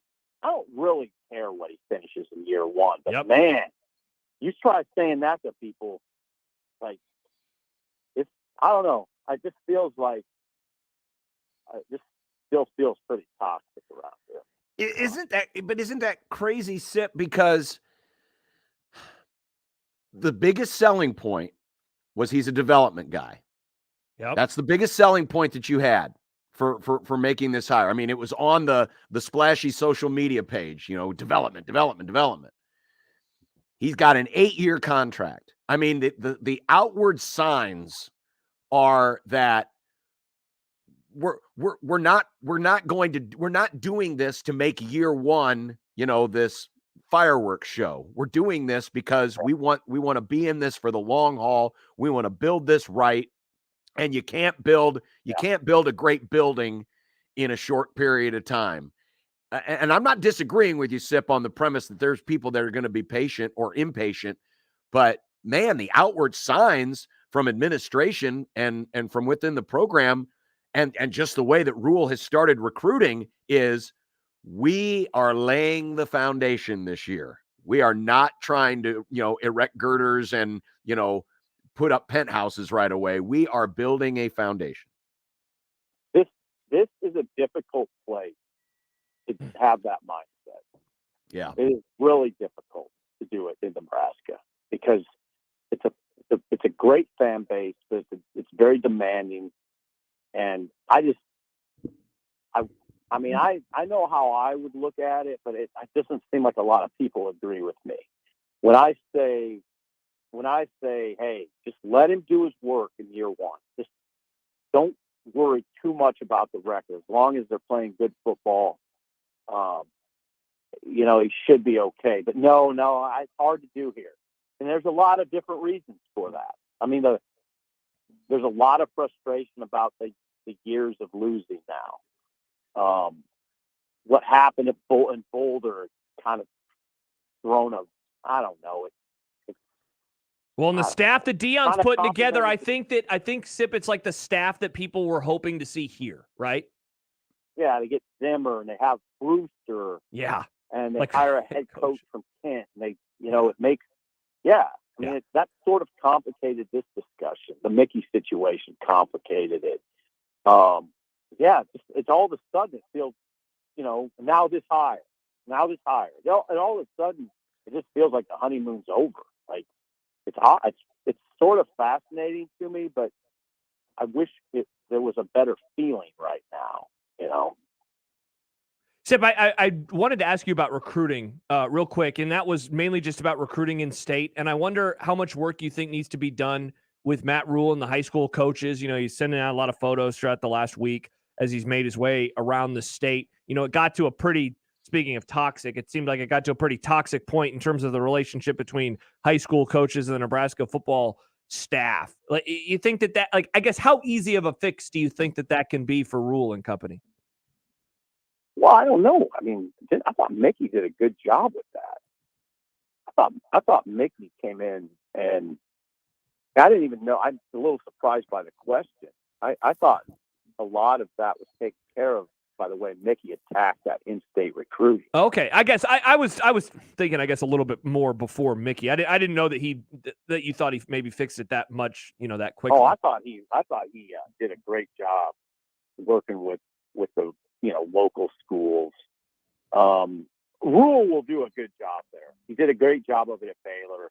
He made that a priority, going, taking like a bus tour to Texas high schools and getting to know those coaches. Well, I mean, what he stresses is, I think he's very interested in developing at a grassroots level, meaning started off with their kids, and let's be in their thoughts that early. Let's get out and get to know people in these communities. And here's the thing about this whole discussion. I don't really have a big concern about Matt Rule. Certainly not in that way. Same. I mean, the staff, what's going on right now, it's a little underwhelming, but that doesn't. Or maybe I should put it this way: just because they're not flashy hires, that doesn't make them bad hires. I mean, they're just not splashy. That doesn't mean these guys don't know what they're doing and can't coach the sport. They're just not named, So, and they're not, in some cases, they don't have much experience at this sort of level. But again, I'm not going to be the guy that is really critical of them before they ever coach a game here. I mean, I want to see what it looks like. Give them a year, give them a couple years. Give them a couple years. You can't do that anymore. It's hard to do that in this world, but I think you can try. And then, he's got some spots left. Let's see what he comes up with at defensive coordinator. Let's see what he comes up with, receivers coach, I guess, to a certain extent, quarterbacks coach. But I think the defensive coordinator, one you'll really watch closely, probably should watch closely. Sip, how much, and I know they're not conference rivals anymore, but they are on next year's schedule.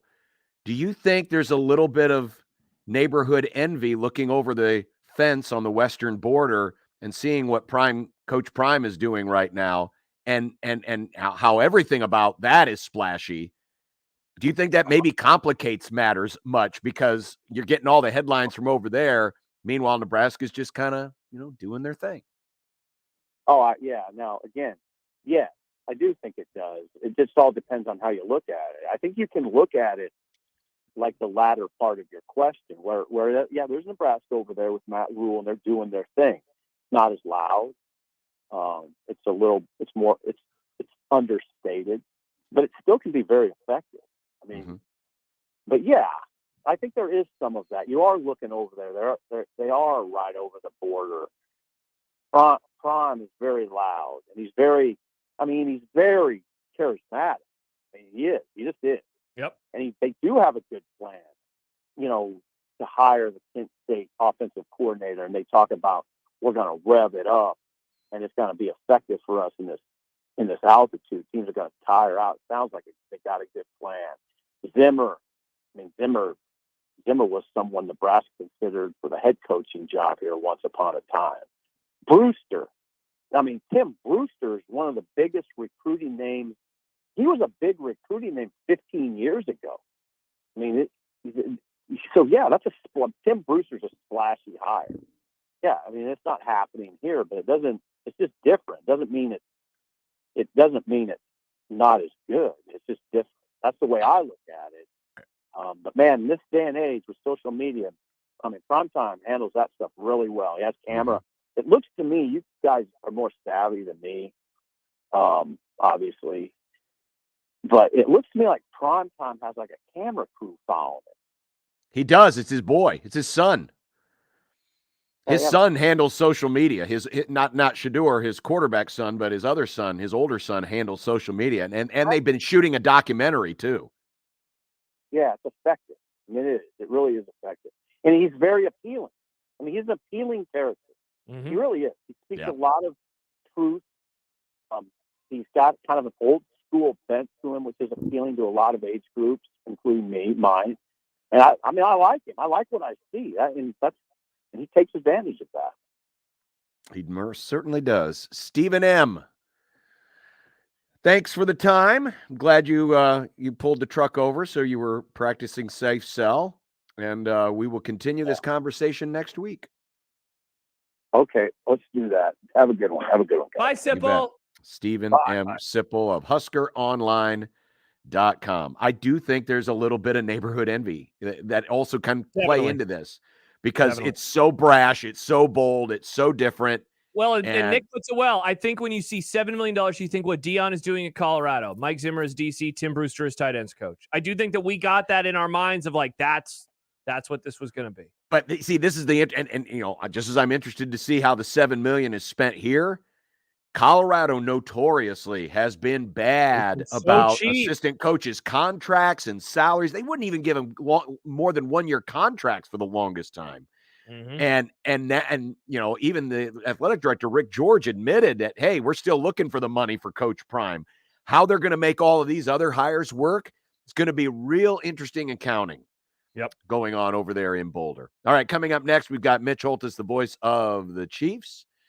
First, a word from my friends at Woodhouse Ford in Omaha, Blair, and Plattsmouth. You know, at Woodhouse, this is about shopping with confidence.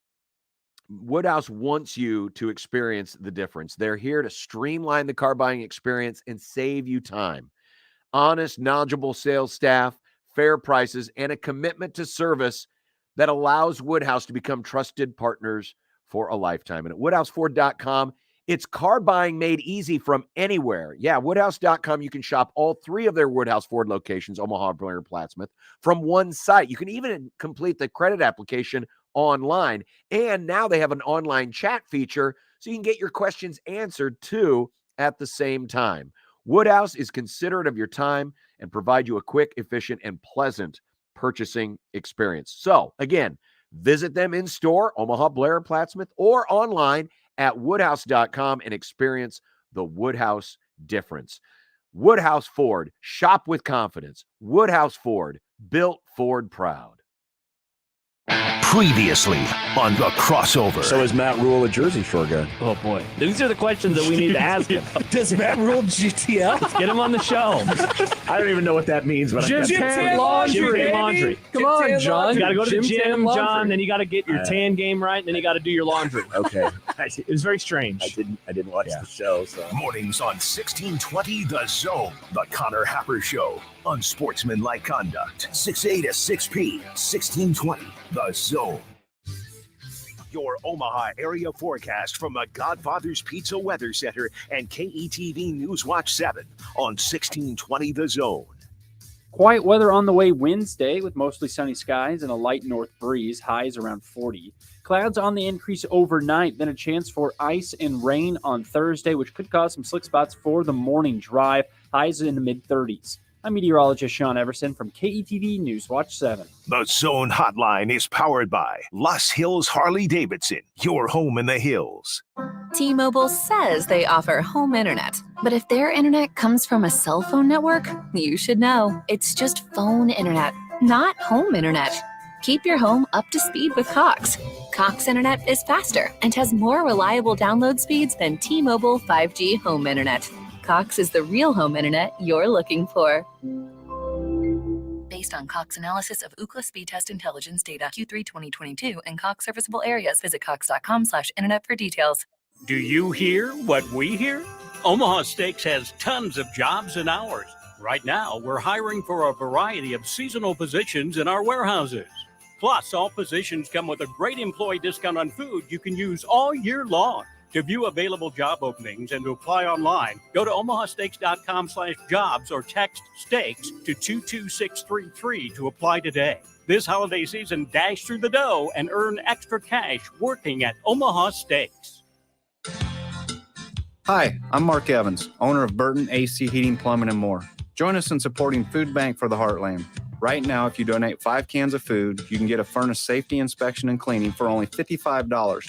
We'll take your donation right to the food bank. Checking your furnace now is a great way to avoid emergencies later. Request service at justcallburton.com.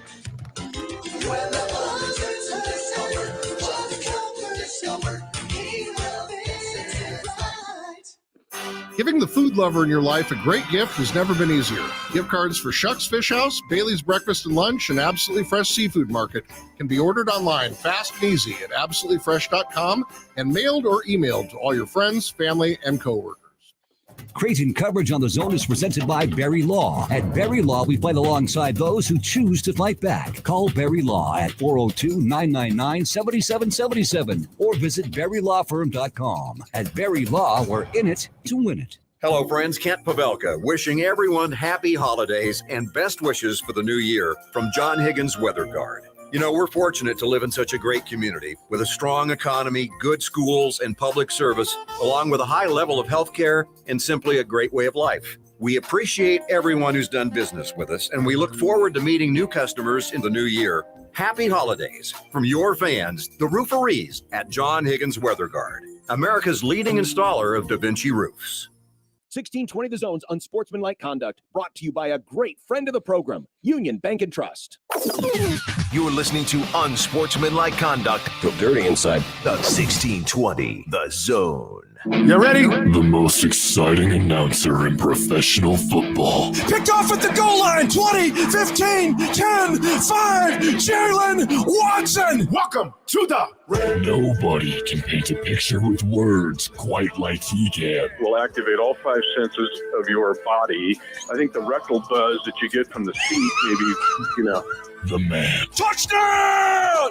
Kansas City! The myth. And the Chiefs Kingdom has firmly planted its flag on top of football's highest summit. The legend of the Hy-Vee salad bar. You want to chalk out guest right now in the parking lot of the St. Joe Hy-Vee. Mitch Holtis. The Kansas City Chiefs are champions of Super Bowl 54. Brought to you by Hy-Vee, the official grocery partner of the Kansas City Chiefs. Mitch Holtis joins us as he does every Wednesday. Hello, Mitch. Hey, Mitch. Okay, John, who's going to lament the most here? I'm sorry. I got you beat. I got you beat. There's no shame in losing to Cincinnati. That's all I'm going to say. All right, we'll let that go then. Don't poke the dog. Don't let it go. Yeah, it was a bad Sunday for you and I. Yeah, not good. But yeah, we got to get back on a pony and ride. But yeah, that's done basically. But hey, we press on. That's right. We press on. So what is it going to take? I mean, you've seen all 3 of these games. They've all been close. It's not like, I hate to use the Scott Frost term, they've all been close.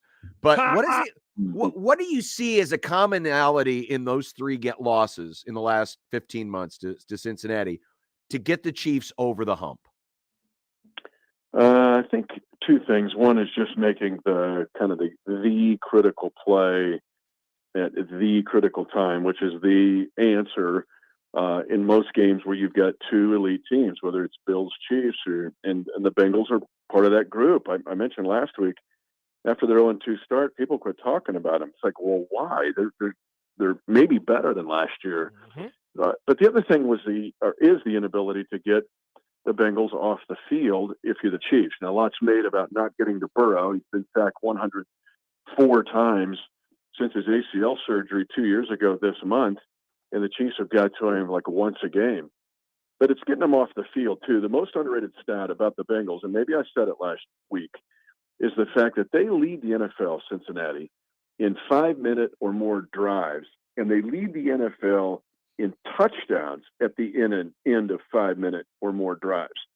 So what happens here, you guys, is the Chiefs get limited on their offensive possessions. Chiefs only ran 54 plays in that game Sunday. 54. They're usually in the 70s range. But the fact that the Bengals, they'll get 27 or 30, but they're dictating the terms of the game. If Kelsey does not fumble, the Chiefs even go get 3 to make it a 7-point lead. Now the Bengals can no longer dictate terms. So if they meet again in the playoffs, those will be, to me, the key items. So, Mitch, I was just looking at the schedule, and I would say, the top, 3 teams that the Chiefs have played in some order are the Bills, the Bengals, and the 49ers. They are 1 and 2 in those 3 games. Is that a concern as the regular season comes to a close, or because of some of the things that you just said, it's about maybe playing better on a particular day in December and January? Yeah, but you beat the 49ers on the road and put a 40-burger on them before they lost Garoppolo, right? The Bills game goes down to the wire, pretty much. You also won at Tampa Bay. Now, maybe that's not a sexy win, but you won at Tampa Bay. And at the time, that was kind of a big deal. You beat the Titans. Jacksonville maybe, and the Rams without Stafford. But where else are your games you're going, well, hey, man, that's a pretty easy schedule. Now, the Chiefs of the 32 teams have the 32nd schedule from here on in these next 5 weeks. But I would tell you, no, I'm not concerned about it because the Chiefs really, overall, in the first 11 games of the season, or 12, wherever we're at, has played one of the top 2 or 3 schedules in the league. Mitch Holtis, the voice of the Chiefs, brought to you by Hy-Vee here on 1620 The Zone. Now, Kansas City leads the league in scoring, about almost 30 points a game. The one common thing in their losses is that they've been held to 24 points or less. With the playoffs getting closer, and sometimes in the playoffs, possessions get restricted and scoring can be down, are there concerns that the Chiefs are struggling to win low-scoring affairs? No, it's more of a recent struggle in the red zone. Now, they're playing good red zone teams. The Denver Broncos are the number 1 red zone defensive team in the NFL by far.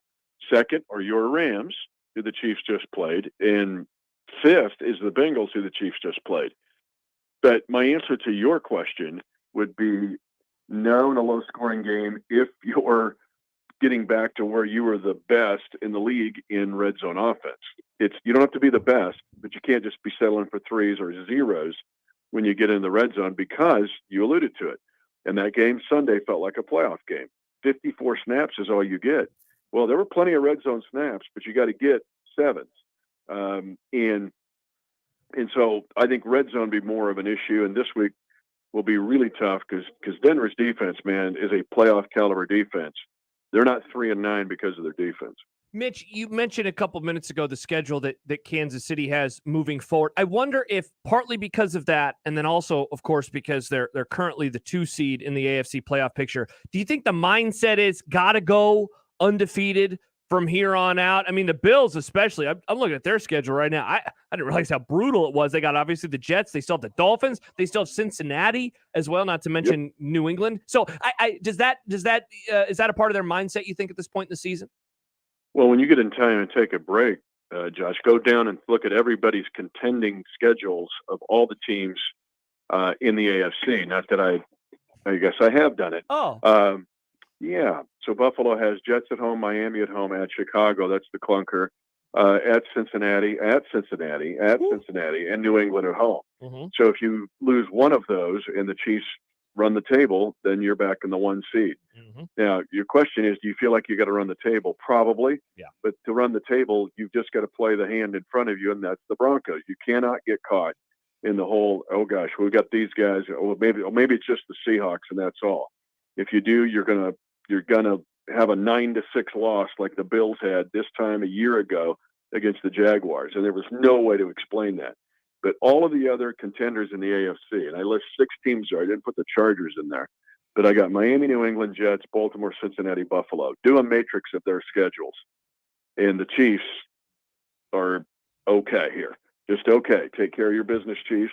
And in 5 weeks, we might be talking about the Chiefs getting a bye. So, Mitch, outside of red zone defense, which you just outlined from Denver, what's the next biggest worry for Kansas City this week? Well, overall defensively, just not – guys, I've seen something this week in looking at the Broncos that I've not seen in 29 years of being in the NFL. The Broncos, 6 of their 9 losses have been to an opponent who have scored less than 20 points and won. It's incredible. That's crazy in the National Football League. I mean, maybe for Wisner Pilger or somebody that could – but not the National Football League. The Broncos have led at halftime 5 times, and they're 3-9. Their defense, it's not just red zone defense. It's like overall. I mean, third down defense, they're third. They're second in offensive points allowed. They force the most 3-and-outs. They're third in total defense. They're third in net passing yards. Now, their pressures ever since the Bradley Chubb trade have gone down. They were top 10 with Chubb. On November 1, he goes to Miami. They're now 30th in pressures. But even though they may not have, and they got 4 sacks last week at Baltimore, they're just hard to get open against, and they're hard to get yards after catch against because their defensive group overall is so superb. And the secondary with Patrick Surtain and Justin Simmons and those guys back there are just hard to play against.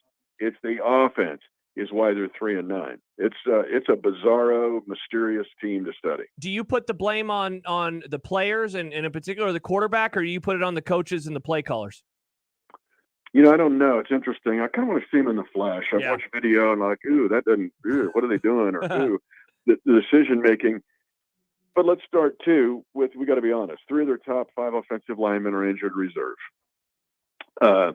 They lose Javonte Williams, their top running back, who's really good. They lose 2 of their top 4 receivers. They have 26 guys on injured reserve, and most of those are offensive players. So you can't just lose all that many guys. But I found it interesting, too, that since this has gone on with Russell Wilson, have you guys find it interesting that now all these Seahawks guys are coming out that used to play with him going, see? I mean, there's been a lot of that discussion going, whoa. Maybe it wasn't Camelot in Seattle all the time. So if you've got all these injuries, and I've seen Patrick handle it differently. He'll try to, and this is partly because of Big Red, Andy Reid, but I mean, they've won games with a bunch of guys out. And I don't know with Russell if he thought, okay, we're just going to keep this thing humming along, or if I've got to reinvent myself. Hardest thing to do would be after 11 years. And if you look at in his first 10 seasons in Seattle, only Peyton Manning had more touchdown passes over the first 10 and a half years. So do I reinvent myself and go, hey, we've got to dig down and go to the lowest common denominator? If I had to find a culprit, maybe it would be that. Like, hey, you guys figure it out. And really, as the quarterback, he's got to take the responsibility and realize this ain't going to be a stat year. First downs are like touchdowns. We've got to stay on the field. But I'm not sure I see that when I look at the video. Not to pull back the curtain, but is it true? Does Andy Reid draw mustaches on players' faces on the airplane? Oh my gosh, so much has been coming out. That yes, true. And I'm trying to get the bath bomb, the jazz flute, all of it. Oh my gosh, I can't get it off, and I can't even go on camera now. It's like so embarrassing. That and Mahomes, that was revealed on Kelsey's podcast with his brother that Mahomes had the test or the answers before he took the test. I sent Brett Veach a clip of the old school where they're out in the van giving the answers to Vince Vaughn, right? And Owen Wilson. That's what happened here. It was Matt Nagy in the van with Brett Veach giving the answers to Mahomes of like, when you see this look and looks like a cover 6, what are the 3 things you do? And it's like, the transitive property. He's like, transitive property. And he's like, wow, that's brilliant. So now we know all kinds of secrets are coming out. Andy probably, like he said, probably wouldn't have drafted him, but here we are.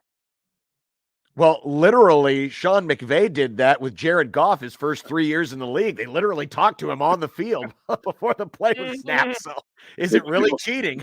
College, look over there, Daffy Duck, Alfred E. Newman. I don't know, it's Tom Osborne. Okay. That's Mitch Holtis. I'm Tom Osborne. Mitch Holtis, voice of the Chiefs, brought to you by Hy-Vee, official grocery partner of the Kansas City Chiefs. 3 o'clock this Sunday on our sister station, News Talk 1290. Mitch, thanks again for the time. Have fun in Denver. Ernie Chambers, Bruce Rasmussen, Andy Bennis. Nice. They're just different pictures. Like, okay, yeah, run the Ernie Chambers play for a touchdown. Nice. Yeah. All right, boys, here we go. Bye, Mitch. See ya. Mitch Holtis. Half the time he gets into this stream of conscious that I'm not even sure where he's going. That's why I just sit here and I just let you close it out. Yeah, you leave me hanging. Leave me hanging. You're the one who keeps joking with him. So I'm not joking with him. I was trying to say goodbye. I didn't say anything. You saying goodbye to Mitch is like my mom trying to say goodbye to someone at church. It takes 20 minutes. The Midwestern goodbye. Yeah, I John assume does they that. No, I was trying to. I didn't do that this time. Oh, 5 more minutes and suddenly His we're hand behind is clock resting again. on the doorknob. I didn't do that this time. I just assume they talk about You old talked dude about things. painting mustaches, John. That was a question. I was just saying, is it true? Yeah, very normal. It was question. a legitimate question. Yeah. Now we're way past time. Poor Nick is in hives over there. He did. Well, that's all right because we only have a handful of games to get fired up for this week. Fired up for football. Let's do this. Football. And Mike Schaefer on 1620 The Zone. Hey everyone, Josh Peterson here for Rossi Clothiers. The end of the year has arrived, and that means you're having family gatherings. That means you're having work parties. Whatever it is, you need to look good, and that's where Rossi Clothiers comes in. Whether it's a brand new tie, some new shoes, gloves, other accessories, all the way up to suits, the handmade sweaters that they offer there at Rossi Clothiers, custom shirts, and more, they will have you covered. And don't forget, coming up in a couple of days on Friday as well as on Saturday, their Jerry K exclusive design event at Rossi Clothiers. Their line made in Italy, carried only at Rossi Clothiers. So if you are planning to look good as this year comes to a close, or it's just time to upgrade that wardrobe, something doesn't fit anymore for a good reason or perhaps a bad reason, they will help you out there at Rossi Clothiers and make sure that you finish up this year in style. Rossi Clothiers, located in Rockbrook Village. Omaha's most listened to all sports radio station. Again and again and again. 1620 The Zone. Brent Rasmussen of Mortgage Specialists. When is the best time to buy a house? The answer is now. It's always now. With interest rates creeping up, the real estate market has slowed down, except for the people that were planning on upgrading their home because of life changes. But the one thing we want to let people know is, even if you buy a house now at the higher rate, we anticipate rates to fall. That means you can buy your house now and refinance down the road. Lots of folks think waiting this out is a good strategy.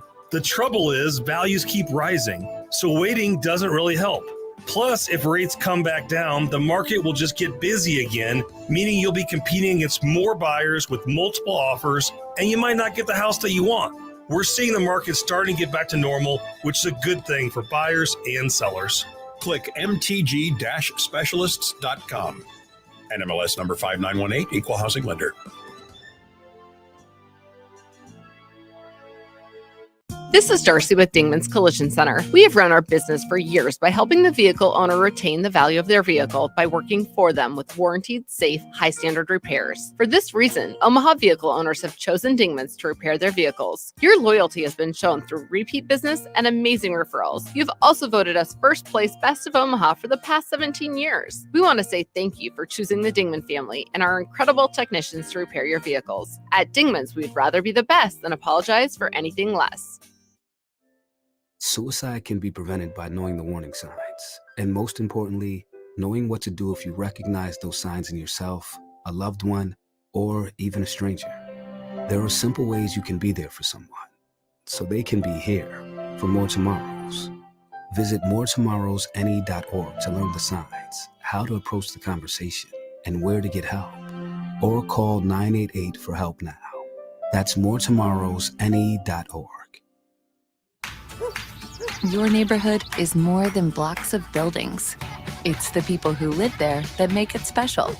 At Union Bank and Trust, we're not just creating home loans, we're making neighbors. We're not just small business lenders, we're small business shoppers. We don't just live in your community, we help you build it. Because our people are your people. Visit ubt.com/neighbor to learn more. Union Bank and Trust, member FDIC.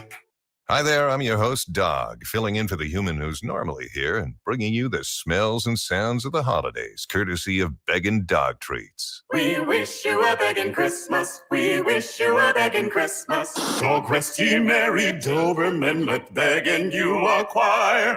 Deck the halls with strips of begging. Arf, arf, arf, arf, arf, arf, arf, arf, arf. Remember, for bacon-loving dog excitement this holiday, It's begging!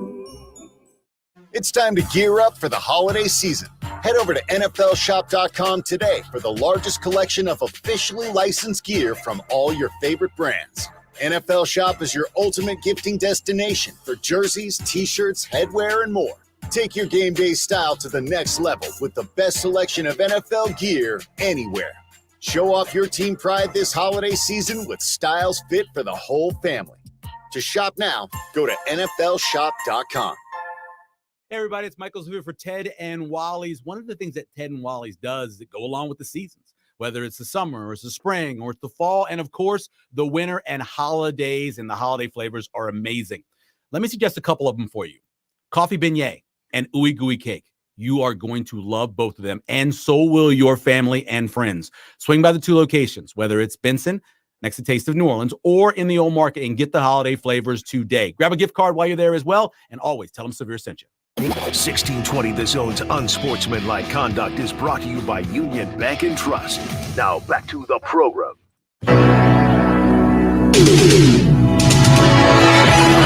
College football as you knew it, as your fathers knew it, as your grandfathers knew it, and definitely as your great-grandfathers knew it, is dying. But before it dies, let's enjoy what may be the last season of sort of, kind of normal college football. The kind where there are multiple conferences. The kind where there are at least 4 teams. Okay, 3 teams that have a realistic shot at the title. The kind where the players played for the name on the front of their jersey and not for a paycheck where they have to pay Social Security taxes.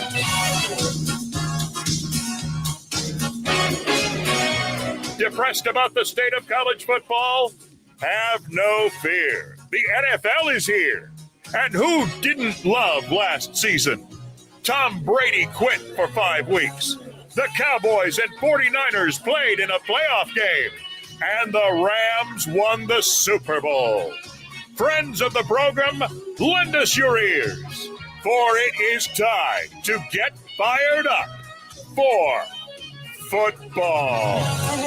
I mean, we literally could just chop that intro in half because college football is dead, folks. Why do you do this? Why do you have to do? Oh, wow. What, Nick, do you know what John just did? He What? just said college football is dead. Someone doesn't support our military. John, Oh, out sad. on the troops. Especially with the cool uniforms. John, John what's wrong says with you? Army, I haven't Navy, seen any of the tweets about the cool uniforms yet. Where? He's out on NASA. He's Where- out on the where- FCS. He's out on the Dakotas. He's out on Iowa Western competing for a national Wow, championship. John, that's my school. I went there. Wow. Tough look. You haven't for seen John. the uniforms? I'll send them to you. They're cool. Smile, John. As the only one on this program that actually does support America's game, Army versus Navy, where are my tweets? Where's my cool I uniforms? saw them. haven't Yeah, Nick actually I've showed- retweeted a few of them. Wow, John has Nick today. Wow. No, within the last couple of weeks. A couple weeks ago. They've been Oh out- no, I mean, usually don't think They guess might I have come haven't out when you were in Hawaii. I'll send them to you, John. You well, were I need to see these. was I want to Rowdy see the John cool back then. uniforms. I want to hear Yeah, about that the was cool Maui John. stories, and I want to watch America's game this Saturday. Yuck. And I will watch America's game this It'll Saturday. be background noise at my place. Of Background course noise. it will. Uh-huh. Background boys. ugh, Background Thursday, noise. Thursday night football, some team from Las Vegas versus some team from Los Angeles, and that's all we need to say about I'm watching our movie tomorrow during the game. That's what I'm doing. Probably a really, really good idea. too. Sunday slate, the games that you will see in Omaha and Lincoln, and much of Nebraska. We start with CBS at noon on Fox. On Fox, okay. Philadelphia at New York. Surprising we didn't get the Vikings-Lions. I know. Very surprised. I was really stunned by that. Really. Well, stunned. it's probably because the Eagles are America's real team. After all, they are in the birthplace of freedom. Man, it'd be Whereas so funny. Dallas is the death of freedom because they killed JFK. Robin Washington, I'm with you this week. Go New York. Let's go New York. Pull off the upset. I believe in you. You can do it. There is no early game on CBS because we will get the Chiefs Broncos in the late window. Oh, and then the late Eagle and Charles Davis. Nice. The late window on Fox will be America's game of the week. The Tampa Bay Bucks at the Frisco Niners. Yes, the long-awaited quarterback matchup between Tom Brady and Brock Purdy. Oh, Brock Purdy. He's gonna win a bunch of playoff Time games. to He's Purdy new hard. Tom Brady. But there are some. We got deranged cowboy over here. We got New York and Buffalo in the early window. If you're watching, if you're watching on an illegal stream or if you have the Sunday ticket, Browns, Bengals. Joe Burrow has never beaten Cleveland. Wow. So that'll be rather interesting. It's a fun stat. You mentioned the game, Minnesota-Detroit. That's a tremendous early window game. And look, I don't think the Lions obviously aren't going to make the playoffs, but they're kind of getting in the mix. If they win this one, they would squarely be in the mix for a wild card spot. I will be supporting local, and I will be watching Kevin Kugler on the call for the beloved Dallas Cowboys, America's team. Oh, what FCS team are we playing this week? Is it Sam Houston? It's Sam Houston State. That's where Michael Zavir went. They're playing an NFL team, John. Oh. They're the Houston Texans. Oh, boy. What a great matchup. 1-10 and 1 Houston Texans. Oh, man, this is I subscribe to a new Dallas How Cowboys did this not podcast. get flexed into Go Sunday Cowboys. Night Football? How did this not get flexed? I don't understand it. By the way, Nick, your fish are at the Chargers on Sunday night. Speaking of overrated, Justin Herbert, is he ever going to play in a playoff game, you think, John, or is he just going to be stuck to the regular season for his entire career? All the stat nerds love this guy, and he can never even make it to January. Kind of pathetic. And then we hit the Patriots at the Cardinals on Monday John, night. this week kind of sucks. What's going on? What did you do? John, what's wrong We with had you? a great week last week. This one is lesser, which means this week's going to be awesome. Maybe if you supported our troops, we'd have a better NFL slate. Yeah, the anti-troop boy. I'm going to give it a C-. Yeah, that's what I was thinking too. How many whips are we thinking? 2? 1.5 Whipple Parks. All right, there you go. And we Coming are up next, football. Mike Schaefer. More on the Donovan Raiola news. Oh, the moron. On recruiting and whatever else we get into with Schaefer. Coming up on 1620 The Zone. But, John, before we go to break, I want to remind everybody that this week's Zone deal is for Frank's Pizzeria, home in Omaha of true New York pizza, calzone, stromboli, pasta, and a whole lot more. Family owned and operated for 15 years now with a couple locations on Friday morning at 9 on December 9th. You get $40 worth of vouchers for only $20. That's half off, friends. Get all the details right now at 1620thezone.com. Live from the Host Coffee Studio, this is 1620 The Zone. 1620 The Zone. Traffic. From the Burton AC Heating, Plumbing, and More Time-Saving Traffic Center. Heads up, a vehicle fire has the right lane blocked on southbound 108th at L Street. Also a crash that has the right lane blocked on the northbound JFK at F Street. Delays on L Street for both directions between 144th and 156th. And then if you're west on Dodge, some delays between 680 and 120th. I'm Mike Neville. This time-saving traffic is brought to you by Burton AC Plumbing, Heating, and More. Hi, I'm Mark Evans, owner of Burton AC Heating, Plumbing, and More. Join us in supporting Food Bank for the Heartland. Right now, if you donate 5 cans of food, you can get a furnace safety inspection and cleaning for only $55. Request service at justcallburton.com.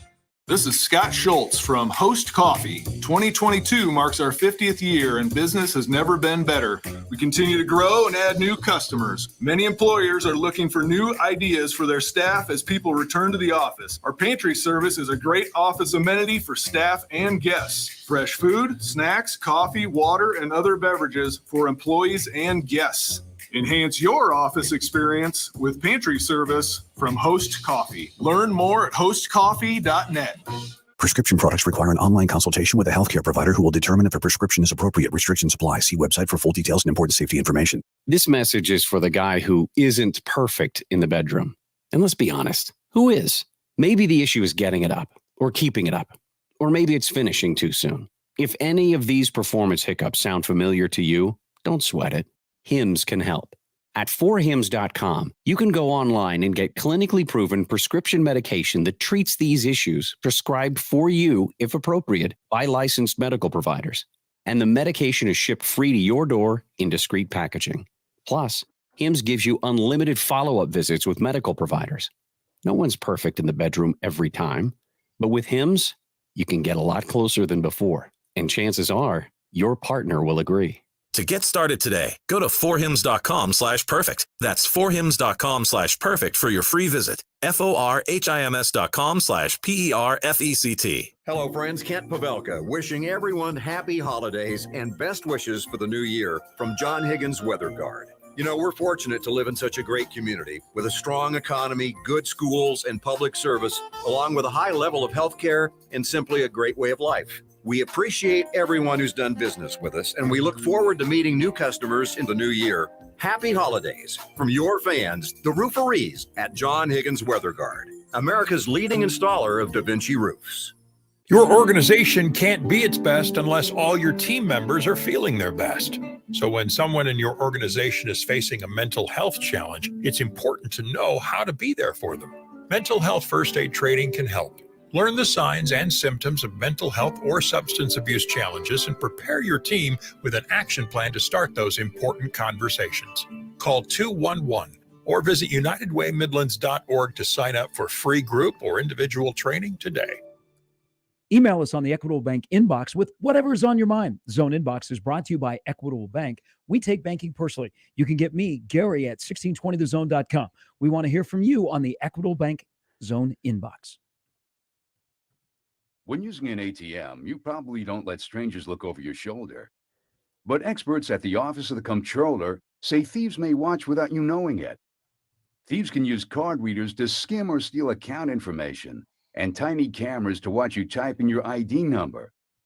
To reduce your risk, beware of any unusual or suspicious devices attached to card reading machines, and cover the keypad when entering your PIN. For more information, visit helpwithmybank.gov. Listen to Woodhouse Auto Family Blue Jay Overtime, the Creighton men's basketball postgame show on 1620 The Zone. Live from DJ's Dugout downtown. It's right after every home game, presented by Barry Law. Exclusively on your home for the Creighton Blue Jays. 1620 The Zone. Shop Woodhouse Place Hyundai and Nissan, 144th and Giles. KOZN, Bellevue, Omaha, Council Bluffs.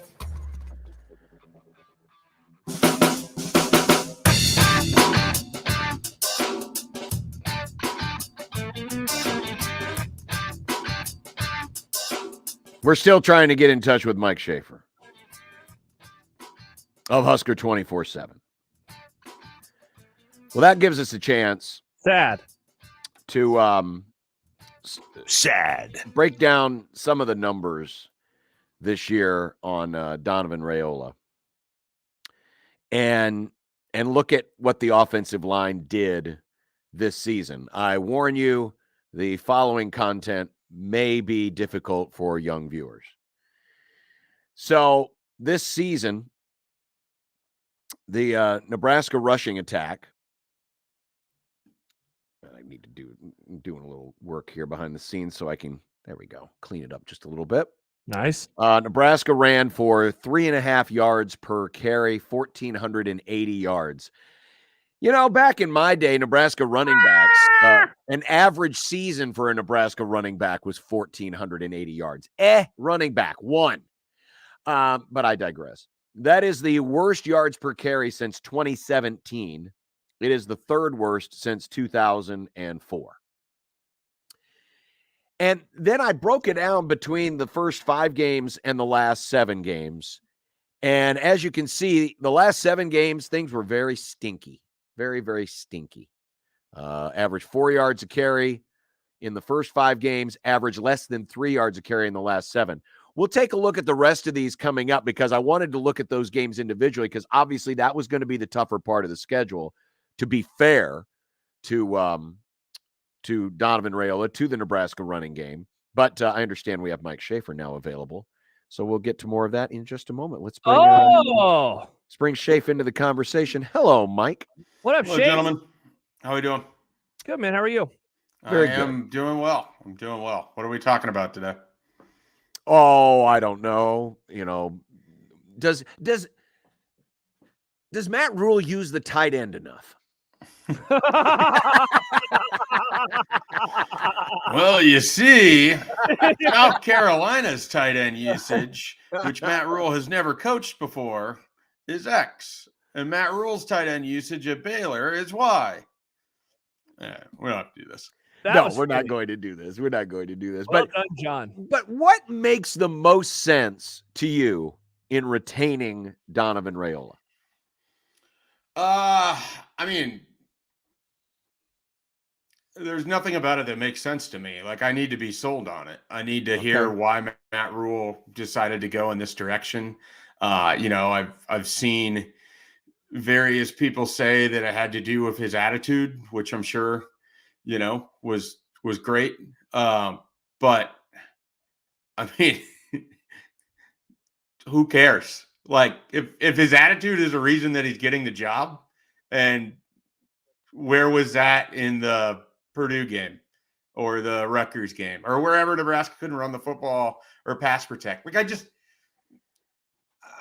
I'm probably going to come off overly strong on it, but last year we sat in this same month and we talked about this same hire, and it was, well, he's never recruited before and he's never really been the offensive line coach before. And, this is a big gamble for a guy who needs to get the offensive line right. You moved on from your one guy and Greg Austin. You got to get this right. You passed up on veteran candidates and you went with a guy in Donovan Raiola, whose resume is incredibly thin. Other than having a pretty famous last name and being the captain at Wisconsin and being an assistant to the offensive line coach in the NFL, not a whole lot else that gets put on the Donovan Raiola resume. I guess he's a GA at Notre Dame. So you go into last season and it's like, all right, he's got to prove it. And we heard all spring about how they were firing off the ball and playing with great attitude and all of that. And it didn't matter. Like, they weren't better. They weren't, there wasn't one thing about that offensive line where you'd say, well, at least they can do blank. Not one. So this is what I asked the guys when we talked about it on the Husker 24/7 podcast today. Which offensive lineman do you think got better from last year or from 2021 to 2022? And the only answer, and partly because he didn't play in 2021, is Trent Hickson. And in credit to Donovan Raiola, Trent Hickson was pretty good for most of the season. He was by far their most consistent offensive lineman until that last 4-game stretch. He had a couple snapping issues as the season kind of went along, but for the most part, if anybody was going to get close to a C on that offensive line, it would be Trent Hickson. No one else got better. Everyone effectively was a worse version of themselves from 2021. And this is the coach that's returning for Matt Rule. And look, I mean, he's hired plenty of staffs. He knows more about offensive line play than certainly I do. But it is a really fascinating gamble to make. Like, let me put it this way. Matt Rule on Monday at his opening press conference talked about the importance of winning games in the trenches. And the 2 hires that he has a combined 1 year of Power 5 or NFL experience of being an offensive line coach. So either he feels really damn good about his system and how he goes about coaching up his coaches, that they can turn around and do their job against with these players, or he stood up and said that the trench is going to be the most important, and effectively, here's 1 year of experience between my two guys. Now, Terrence Knighton, already out on the recruiting trail. His name's linked to a number of recruits already. He appears to be a real go-getter. I mean, based on everything I've heard about Terrence Knighton on the recruiting trail, sounds like it's really good. I've never heard that about Donovan Raiola as far as recruiting goes. He was here for an entire year. All of his commitments reside in the state of Nebraska. One of them he received when he first arrived in Gunnar Gatula. And then there was Sam Sledge and Brock Knudsen, and by all accounts, has a good relationship with those guys. But they were going to commit to Nebraska either way. They didn't come here because of Donovan Raiola. Nebraska had a number of high-profile offensive line recruits come through. They had very large NIL packages set up for these offensive line recruits. They didn't get any of them. It's hard for me to believe that Donovan Raiola was a big asset for Nebraska's offensive line recruiting last summer when Caden Green and Zalance Hurd and other guys are coming through and you don't get any of them. So he didn't have a good year in terms of development, and he didn't have a good year in terms of recruiting, and he's incredibly green at the position anyways. This is a big, big gamble. And I guess I have to sort of have blind faith in the idea that Matt Rule sees something that we couldn't see on film, or we don't see or hear behind the scenes. Because here's the other thing. I mean, from talking with people that were involved over there, it's not like anyone ever said, you know who's really standing out to me? Donovan Raiola. I'm at a loss for it. And, it's going to be fascinating. But there has to be a reason. And when he gets an opportunity to talk about it, I'm sure Matt Rule will be asked at length, what was the process? What was the thinking here?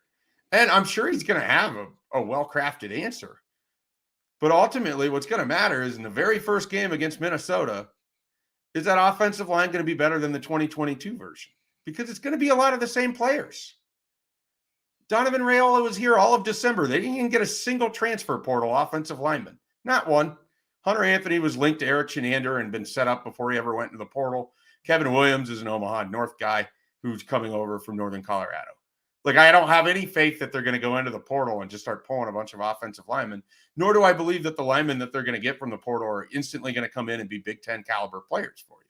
So you got to go forward with Turner Corcoran and Nori Newelly and Hunter Lutovsky and Teddy Prohaska and Bryce Benhart and whoever you have to play center, because somebody's going to have to slide over there, and Ethan Piper. And these are your guys. This is what, he's going to have his second year working with them, and maybe something can be unlocked that way. But it is a big, big gamble. And I mean, it's not hard to explain why it's incredibly unpopular everywhere I've seen it discussed so far. So, Shafe, what are we missing? Because I have all of the same viewpoints you do. I know we're all in the same boat. And I have tried to ask myself a lot over the last almost 24 hours as the news, it's not official, but it's basically official. I've tried to ask myself, why am I wrong? Why are we wrong? Why will this end up being a good hire? Why could it end up being a good hire? I assume you've asked yourself the same question. What answers have you found as you have tried to unpack this? I would imagine that during the interview process, Matt Rule basically found a guy across from him that he wanted to work with, that he wants to try to mold. I mean, I know he views himself as someone who develops coaches. And so he might look at Donovan Raiola, and he might like his interaction with him and see that resume and talk to the people that worked with him in the NFL and see a young guy who's hungry, that quite frankly, no one was coming and knocking on the door to hire Donovan Raiola. If he wasn't Nebraska's offensive line coach, where's he coaching? Right. He's probably back in the NFL as an assistant to an offensive line coach. I mean, he's not getting a Power 5 job. It doesn't matter that he was, energized or ready to have that meeting. He had nowhere else to go. This was his job. He needed this job. And now maybe with someone like Matt Rule showing the initiative to, we'll give this guy a chance. Maybe that really helps. Maybe Ed Foley, with his years of experience coaching offensive line, can help, behind the scenes and have things ready to go when he's not doing special team stuff. But Nebraska tried that last year. It wasn't just Donovan Raiola. You had Frank Verducci, you had GAs, you had quality control guys, you had veteran coaches involved. So it's going to take more than just the fact that Matt Rule's name is on it for things to instantly change. Now, could they call an offense that better suits Nebraska's offensive lineman? Maybe, sure. But it's not, again, we go back to the very beginning when I filibustered for the first 7 minutes of this interview. It's not like they were particularly good at either running or pass blocking, Like there wasn't one aspect of that where you're like, this looks pretty good. The only game where I was like, oh, wow, this seems to be going pretty well was like the first half against Northwestern. And then it just kind of flipped on them in the second half. Yeah. And Anthony Grant had that really long run. And other than that, the running wasn't there. Then there was like one other game where I had like a tweet in the first half that they had done pretty well. And then it went very poorly. And then for the next probably Minnesota. Yeah. For like the next 5 days, there's people in my mention be like, you thought they were playing well? It's like, well, that was the first quarter, but sure. Let me know on Tuesday that you didn't think it went well. So I'm dumbfounded. Like I'm legitimately dumbfounded that I'm sitting here talking to you guys on Wednesday that I know there was other people interested in this job. It's last year all over again. Like there's veteran coaches that wanted this job. And again, Matt Rule is going to put together his staff as he sees fit. But I mean, we can talk until we're blue in the face about getting a big assistant coaching pool. And you just turn around and hire a guy with 1 year of experience at the same school where it's hard to imagine it going much worse, It certainly was. It certainly was as bad as ever. Go ahead, Josh. Sorry, John. Aaron tweets in, are they trying to save money? Save money for what? You've got a $7 million pool. No. I like, well, if you're trying to save money, then leave the Big Ten. If you're trying to save money, leave the Big Ten. Beyond that, like, the way you assemble a staff, like obviously there's going to have to be some areas where everybody isn't going to get paid the same. But I think everyone in this group, and even your producer, Nick, who's not paying remote attention right now, would agree. You want to spend some money on an offensive line coach when this has been a giant issue for you. Mm-hmm. Like there's a reason that there's an old adage that some of the coaches that tend to follow a new head coach at a job tend to be offensive line coaches, defensive line coaches, and strength coaches. Like the value of those 3 individuals is really high when you're building a program. And so it was fascinating to me to see what was going to happen with this position. And, it's going to be Donovan Raiola. So we'll see. Like the fear I already have, and I can already see it coming, is we're going to get to the spring and there will be some players talking and it'll be about how it's just radically different than it was the year before. And we did this same thing in 2021, like, or this past spring. Like, I don't want to engage in that. I don't want to I am very much of the mindset, just like I was in this past spring. And you guys know I was on your show enough and I've said it enough other places. Had to get into September to see what that offensive line looked like. They couldn't make it to the North Dakota game without issues. And you're starting off right away, Minnesota, Colorado, no margin for error. Meanwhile, Colorado, by the way, putting together a staff of just mercenaries. I don't know how that's going to go, but I know their assistant pool isn't nearly as big as Nebraska's. Well, maybe maybe Nebraska's loaning some of their $7 million to Colorado so that they can supplement their assistant pool. Is it over the whole water dispute that our governor was working on? No, that was with Kansas. We had the water dispute with Kansas. Well, I thought there was some agreement with Colorado that was being discussed as well. I don't know. They're smoking the peyote over there. I don't know. I don't know what's going on. It's just weed, John. It's just weed. Peyote. Okay. On the subject of Coach Prime philosophy, all of this other stuff, obviously they're making a big splash over there. Meantime, Matt Rule, and we've read some of the accounts, what he looks for in players. He talked about it himself. So the first 4-year commit, high school commit, is Bryce Turner, a guy who, is one of those measurable raw talent, speed type athletes. Do you think, what did you think of this type of an offer, this type of a commit? It's sort of the perfect first commitment for Matt Rule. It's a guy whose film is sort of, it's fine. I'm not gonna try to tell you that it's great because it's not great. It's fine, but you see a really, really athletic guy, and he's incredibly lightly recruited. I think Grambling State and a few others had offered before Nebraska had gotten in there with their offer. And I'll phrase it like this. I think in this 2023 class, given how little time there is to try to pull these things together, they're just going to try to play defense with the guys that they have committed, hold as many of them as they can. They're going to go after a select few guys where there might be some actual battles to it. And they're going to look for a few lottery tickets where you just see a guy has a really intriguing athletic skill set.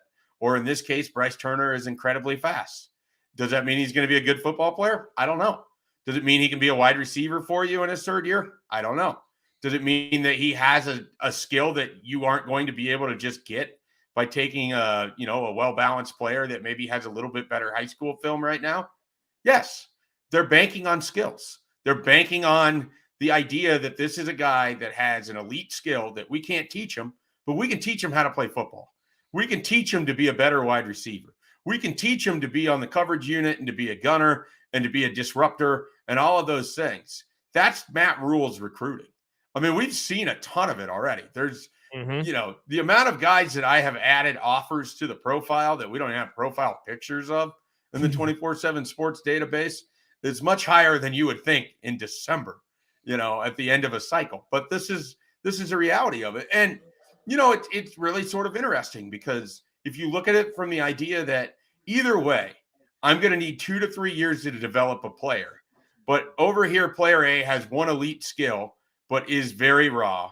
And over here, player B is very well-rounded, but doesn't do any one thing incredibly well. Which one do you have the better chance of winning with? And Matt Rule's general philosophy has always been to lean towards player A.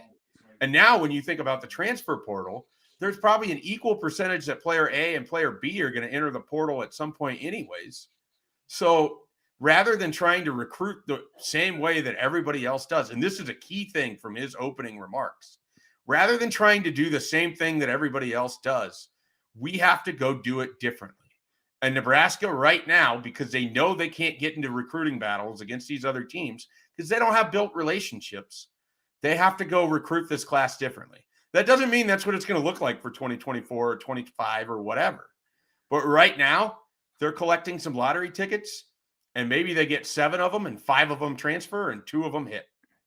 And I was going to say, Shave, and I think I mentioned this yesterday with Michael Bruns, your colleague at Husker 24/7, that maybe this transition class will lean even more heavy towards these, we'll call them, for lack of a better term, experimental types, body types, speed types. Not that they won't continue to do that to a degree in the future, but maybe because it is a transition class and it is going to be hard to just go out there and, try to go scatter shot and go stargazing as much as possible, that maybe the Bryce Turner types will be heavier in this class than it will be in future classes because it is a transition class and you only have a few weeks to fill it. Yeah. And frankly, you don't know what your roster is because there's still guys that, whether it's today, tomorrow, sometime in January, sometime in May, there's someone on that roster right now that you're not going to have when you get to August. So you're just going to grab what you can. You're going to play defense how you can. They're making some interesting portal offers. A heavy emphasis, unsurprisingly, on defensive linemen because they need guys that can step in and play pretty quickly. And then certainly they're going to go out and try to find some defensive backs and some wide receivers as well. So I think it's not a perfect strategy, but like I said, it provides a pretty clear window into what Matt Rule says he's about. And that's what he's doing. And Bryce Turner is a great example of it. Shape, before I let you go, a happier topic because it's not about Nebraska football. And that's one that's been the topic du jour in the NFL media this week, and that's how many teams can win the Super Bowl, because mainly it's been talked about because the Niners lost Jimmy Garoppolo. I want to do this topic with John tomorrow as well. How many teams do you think can win the Super Bowl? Can you do me a favor? Because I can't look it up real quickly. Can you let me know how many passing yards Jimmy Garoppolo had in his 3 playoff games last year? Because I'm guessing it's probably less than like 700 total, right? Yeah, I'm pretty sure it is. I felt like he wasn't like he was the reason the 49ers were on the door of potentially going to. He went 43 of 74, 58.1% completion percentage, 535 yards, 2 touchdowns, 3 picks. Yeah. So I don't know that Jimmy Garoppolo was the key to the whole thing in San Francisco. So before you give your answer then, do you think are there Super Bowl chances, in your opinion, basically the same today as they were a week ago? They're not that, like, as a guy whose team potentially faces the 49ers, the incredibly trendy 49ers, I don't feel like anyone catches a break because Brock Purdy's the quarterback relative to Jimmy Garoppolo right now. Interesting. I do. Is that just because it's hard for you to imagine Brock Purdy having the ability to put up 580 yards and 3 picks in the playoffs? No, man, it's just like, look, as good as Shanahan has been with putting garbage quarterbacks on the field and somehow still being competent, and as good as that roster is, I was more confident in them making a run to the Super Bowl a week ago than I just will not allow myself to think that Brock Purdy can take San Francisco. He'd have to win 3 games. I think he could win 1. I don't think he could win 3 in a row. I'm not going to buy it. The thing is, when you look around the rest of the NFC, it's not like there's a team that's led by a quarterback that is a difference maker, other than maybe Jalen Hurts is late. Maybe Jalen Hurts, yeah. But I mean, Jalen Hurts is less scary to me as a passer than he is as a runner. Sure. Let me throw this out real quick, Josh. Yep. And I know how much you didn't like him, but they won games with him. Do you feel that Dallas could still make a run with Cooper Rush to the Super Bowl? Yeah. Let's say Dak goes down and it's Cooper Rush. I think they could win 1 or 2 games because the defense is so good. I just couldn't see him putting together 3 straight okay enough performances against the best team. I mean, they would have to go up against probably Brady and then either the Eagles or the Vikings, and then the Eagles or the Vikings on the other. I mean, like that, a run that he would have to do is just, I can't see it. The thing with the 49ers, though, is there's probably no team that's better set up to have a backup quarterback than one that has Christian McCaffrey and Deebo Samuel and then the safety belt of George Kittle right there. I mean, you have 3 options right there. It's not like he has to push the ball down the field to have success, because you've got 3 sort of elite. I mean, I think it's fair to say they're all elite at their own position. My bigger question with the 49ers is this their last injury? Like, can they stay healthy? Because Christian McCaffrey's been, it felt like McCaffrey's kind of been nursing something ever since he's been over there. Deebo Samuel is on and off the injury report every single week. I mean, there's just one of those teams where it doesn't feel like it's a guarantee that when they get to mid-January, they're gonna be able to have success, or not have success, but they're gonna guarantee that they're healthy. I mean, they're banged up a lot. So, but if those 3 guys are there, then I think Brock Purdy has the ability to win those games. But part of that is I don't look at, there's not a juggernaut in the NFC. There's not one team that I'm just like, oh yeah, you don't want to play them. Well, here's the thing. San Francisco, no matter who the quarterback is, Garoppolo or Purdy, is going to have to win a certain way. Yes, if the 40 have to get a score, then I don't like their chances. But if they're up ahead, if they're controlling the game like they controlled the game against Dallas, or if they're only down by 7 like they were against Green Bay, exactly, then either way they've got to win a certain way. They got to play from in front, because if they're playing from behind, then Purdy's going to be in trouble. The good news is, though, the 49ers are typically a team that does play from ahead. Well, and they would need some sort of defensive or special teams play if they're trailing in the 4th quarter. Like, I just don't. Yeah. The way that offense is set up, they would have to be able to drive the length of the field, take 6 minutes out of the clock. You're not going to have that luxury some of the time. So, that'll be interesting. And, if and when we get there, with the way that schedule sets up, they get the Bucs next. I actually think that's a weirdly fascinating game right now because I think there's a decent chance we're looking at like a 13-10 score on that game.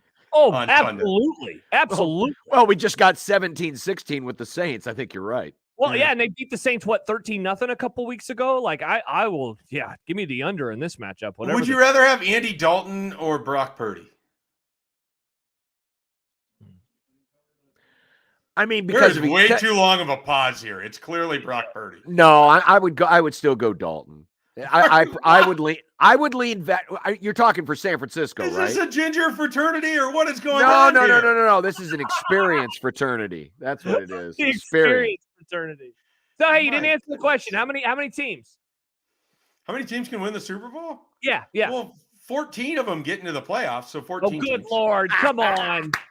No, don't. Good answer, Shay. Good answer. Giants can win the Super Bowl. You think Washington can win the Super Bowl? Josh, if you would have asked this question 10 years ago, no, you wouldn't have answered the Giants. And then what happened? Wrong. I picked the Giants to win the Super Bowl the second time they did it. I'm just saying. But you're right. The Bengals this question coming. You're right. But even the Rams, the Rams didn't look like they were a team about to win the Super Bowl in December of last year. No. They needed Anthony Barr to help them get into the playoffs against the Vikings last year. Not into the playoffs, but to win the division. Didn't matter. We won. So it's 14. I've got the pennant. I got the pennant. I got the hat. We won, baby. All right, Mike Schaefer, ladies and gentlemen, Husker 24/7. That was a fiery Mike Schaefer. By the way, Schaefer, I found your tweet about the offensive line, and I responded to it from October 29th. So thank you. I appreciate that. You're That was welcome.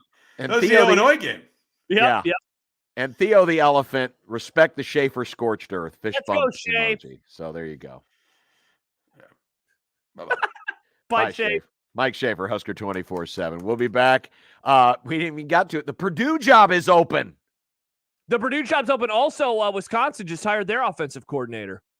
We'll find out who that is and more as we continue on Unsportsmanlike Conduct in 1620 The Zone. The Connor Happer Show. Would you rather know the lyrics to every song ever by heart or be handed $5,000 cash? The $5,000. In what instance would knowing the lyrics to any Heart song benefit me? No, not heart songs. Like know the songs by the band Heart. No, like by heart. Like dumbass. That's fair. That's a fair critique by you. The Connor Happer Show. Weekdays from 10 to 2 on 1620 The Zone. Your Omaha area forecast from the Godfather's Pizza Weather Center and KETV News Watch 7 on 1620 The Zone. Mostly clear and cold tonight with a full moon, low temperature dropping back to the low 20s. Starts cloudy on Thursday, but then some freezing rain developing by late morning into the early afternoon, then changing over to rain with highs eventually in the mid-30s. I am Chief Meteorologist Bill Ranby from KETV News Watch 7. 1620 The Zone's Unsportsmanlike Conduct, brought to you by a great friend of the program, Union Bank and Trust. 1620 The Zone. Traffic. From the Burton AC Heating, Plumbing, and More Time-Saving Traffic Center. Heads up, a vehicle fire has the right lane blocked on southbound 108th at L Street. Also a crash that has the right lane blocked on the northbound JFK at F Street. Delays on L Street for both directions between 144th and 156th. And then if you're west on Dodge, some delays between 680 and 120th. I'm Mike Neville. This time-saving traffic is brought to you by Romeo's Mexican Food and Pizza. Not your typical restaurant, not your typical place. Romeo's, not your typical restaurant, for your not your typical taste. Romeo's Mexican Food and Pizza. Not your typical restaurant. Caller 4 right now. 402-951-1620. Qualifies for 1620 The Zone's 4-quarter pick'em. It's your chance to pick 4 football games correctly against the spread to win $1,620. Call 402-951-1620. Call now to qualify with 1620 The Zone. Many people go back to the dealership out of habit or because they think the dealer is the only one who knows how to fix their car. At Omaha Car Care, we offer a better option. We have ASE certified technicians, the technology to service any vehicle, and free loaner cars. The dealer will sell you a package of services. We'll provide the service you want for your car as your trusted partner. I'm Rick Betker, owner of Omaha Car Care, and we'll be along for the ride. If you love attending events like I do, there's no better tool for you than the Tickets for Less app. This free Tickets for Less app puts all of your area's top events in one place, or you can simply search for the event you want right on the home screen. And for a limited time, if you download the app and you register, you're going to receive a special discount sent directly to your phone when you download the app and create a free account. If you're looking to lock in your seats for a big concert or sporting event this holiday season, all you have to do, download the Tickets for Less app and save big today. Duck Defense Midwest makes your home healthier and improves the life of your HVAC system. So improve the health of your home and everyone in it. Go to cleanairradio.com for a special duct cleaning offer for Zone listeners. That's cleanairradio.com. Pizza from Frank's Pizzeria goes with everything for the holidays. Baking Christmas cookies this weekend? Order a pizza from Frank's Pizzeria. Wrapping Christmas presents? Order a pizza from Frank's Pizzeria. Burying yourself under a blanket and streaming rom-com Christmas movies? Order a pizza from Frank's Pizzeria. Click frankspizzeria.omaha.com. Pick it up at 132nd in Dodge or 72nd in Q, or have it delivered. Snag some gift cards for stocking stuffers too. Merry Christmas and happy holidays from everyone at Frank's Pizzeria. Buy your next vehicle your way from anywhere with Woodhouse. Start your journey online at woodhouse.com. Easily shop all new and pre-owned inventory, explore payment options, and apply for financing. Ready to purchase? Schedule your new vehicle for pickup from the dealership or have it delivered to your driveway. Need a little extra help in determining your perfect vehicle? Our knowledgeable and local dealerships can guide you to the vehicle that best matches your needs. Experience car buying your way with Woodhouse, a trusted auto partner since 1975. Did you know that radon is the #1 cause of lung cancer for non-smokers and that our region has some of the highest levels in the country? Radon Defense Midwest can test and fix your home. Visit radonradio.com for an exclusive offer for 1620 The Zone listeners. That's radonradio.com. Listen to the Woodhouse Auto Family Blue Jay shoot-around and overtime shows. The Creighton men's basketball pregame and postgame shows on 1620 The Zone. The Woodhouse Auto Family Blue Jay shoot-around and overtime shows are also presented by Burton AC Heating, Plumbing, and More, by Barry Law, by Union Bank and Trust, and by DJ's Dugout. Before and after each Creighton game, exclusively on your home for the Creighton Blue Jays. 1620 The Zone, 1620 The Zone mobile app, and 1620thezone.com.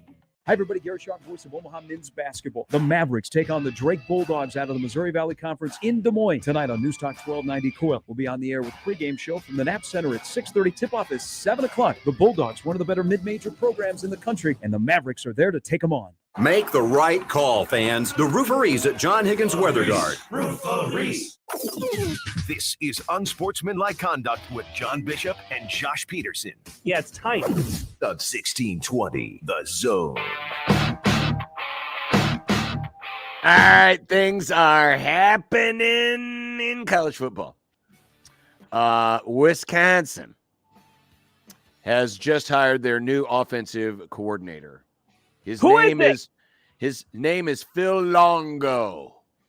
He is the former offensive coordinator at Chapel Hill, which is North Carolina. I was going to say, why are you calling him Chapel Hill? I don't know why I called him Chapel Hill. I was just reading a tweet from Bruce Feldman, and it said Chapel Hill. Longo. This is not your brother's Wisconsin offense. This is going to be different. They're not going to run the ball anymore. Oh, they'll run the ball. Oh, man, I feel so sad for Steve Sipple. He's going to miss old school Wisconsin. They'll run the ball. It's not like teams don't run the ball. I like when they use their big offensive linemen. God dang it, run the dang ball. They're changing their culture. Now, it's funny because Nebraska couldn't run the ball for crap, and we were all critical of it, but now you got Wisconsin switching, and now you're going all pass happy on me. Who is? Me? You. What? You're making fun of Wisconsin because they're not going to run the ball anymore, and we've been dying for Nebraska to be able to run the ball forever. By the way. Simple. I was not making fun of him. No. All right, good. I'm glad. I'm good. Besides Wisconsin football. Oh, by the way, North Carolina this year rushed for 2,000 yards. Wow. Drake May, their quarterback, was their leading rusher. He passed for a lot of yards. How many thousands of yards did Drake May pass for this year, John? Well, he ran for 653 and 7 touchdowns. He threw for 4,135 touchdowns. So get ready, folks. Yards. Get ready for the Phil Longo experience in Madison. I hope they call it the Phil Longo experience. I mean, we could if we want to, Nick. Can we please? Somebody asked earlier, by the way, in the YouTube chat, could Drake May be joining Wisconsin? He is listed. Who knows about COVID? Blah blah blah. He is only a freshman, so he would only be a sophomore next year for the Wisconsin Badgers. And Colorado has who hired. do they hire now? Bill Belichick? Nick Saban? No, is he their linebackers coach? They hired the associate defensive coordinator Charles Kelly from Alabama. Oh, cool. God. This is amazing. This is amazing. Hey, let's just find the best coaches of all time and let's just hire all of them. How come Nebraska didn't get him? Wow. Speaking of, John, I do have some more responses about Raiola. Do we want to save that or do we want to get to that? Let's save that because I do want to go back to the graphic here in just a moment because we didn't get a chance to finish that before Shafe jumped on. Real quick, while we're talking about jobs and job openings, Jeff Brom taking the job at Louisville. Mama called, and he's coming home. I think one guy to watch for will be Dino Babers for Purdue. Interesting. He has ties. He coached there in the past, and right now he's at Syracuse, which is not in the in crowd. I'm guessing Purdue could pay more than Syracuse could. Though we don't know because, Syracuse private school, we don't get their information. But his daughter, by the way, his daughter is nicknamed Buckethead, which is an ode to the old oaken bucket. Nice. Which is the game, of course, that they play against Illinois or Indiana every year. Nice. The rivalry game. So he's got the Purdue tie. I'm not seeing the connection. He's got the Purdue. Because he coached there. He used to coach at so Purdue. Is it his daughter? That's his nickname. His daughter's nickname. Yeah, his daughter's nickname was Buckethead. Okay. And they play for the old oaken bucket. I'm choosing to believe you. Yeah, I'm not seeing the connection myself. It's like I used to coach here. My daughter's nickname. Well, it just shows he was very tight. JD that's says, the name I'm watching for. Colorado has to be the next FTX, right? This has to be a pyramid scheme that would make Bernie Madoff jealous. That's hilarious. Colorado football is now they are an NFT. They are crypto. They are going to collapse from within. They don't even have actual players anymore. They're all correct. NFTs. It's all fake. Here's what we have so far that I know like of. Metaverse. Mm-hmm. So they get They have Mike Zimmer. They have a former NFL head coach as their defensive coordinator. They have Tim Brewster on their staff, another former head coach in college. Willie Taggart, another former head coach. Right. Who else? What other former head coaches? Probably hire Frost. I don't know about with setting up video games for the team. And Sean Lewis, the former Kent State head coach. That's right. He's another the OC. L Kent State. So you literally have Nick. You have three former FBS coaches. Crazy. And an NFL head coach. And an NFL head coach. Ridiculous. Travis says, you just grabbed one of the co-defensive coordinators at Alabama. Unreal. And Mark Alfred, you want to be our OC? I am being totally serious here. I do think now we have to look at these individually. We have to look at it, on its face value. But I do think if there will be, and there is some frustration currently, if there are people that are frustrated with these early hires for Matt Rule, some of this is because they're seeing what's happening out West and they're like, wait a minute, why can't we be like this? Why is Colorado a school that would never spend a dime on football just going crazy? And meanwhile, Nebraska's doing the Matt Rule thing. They're hiring Donovan Raiola. Listen, I thought Shafe put together a very good argument. I can't sit here and lie to you and say that this is a good thing. I don't think it is. No. I don't think it is. Now, I'll remain open-minded. I'll wait and see what happens. But right now, Heavy skepticism coming from this side of the desk.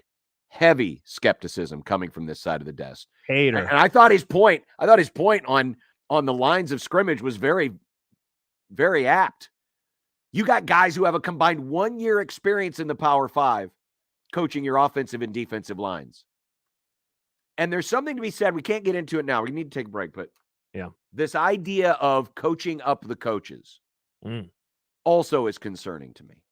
Oh, more on this when we Wow. continue on Negative Unsportsmanlike Conduct and 1620 The Zone. Spiro Deed is here from Westwood One. Join me and Hall of Famer Tony Baselli this week for Thursday Night Football from Southern California when the LA Rams host the Raiders. Josh Jacobs, Derek Carr in Las Vegas are on a roll and looking for a fourth straight win.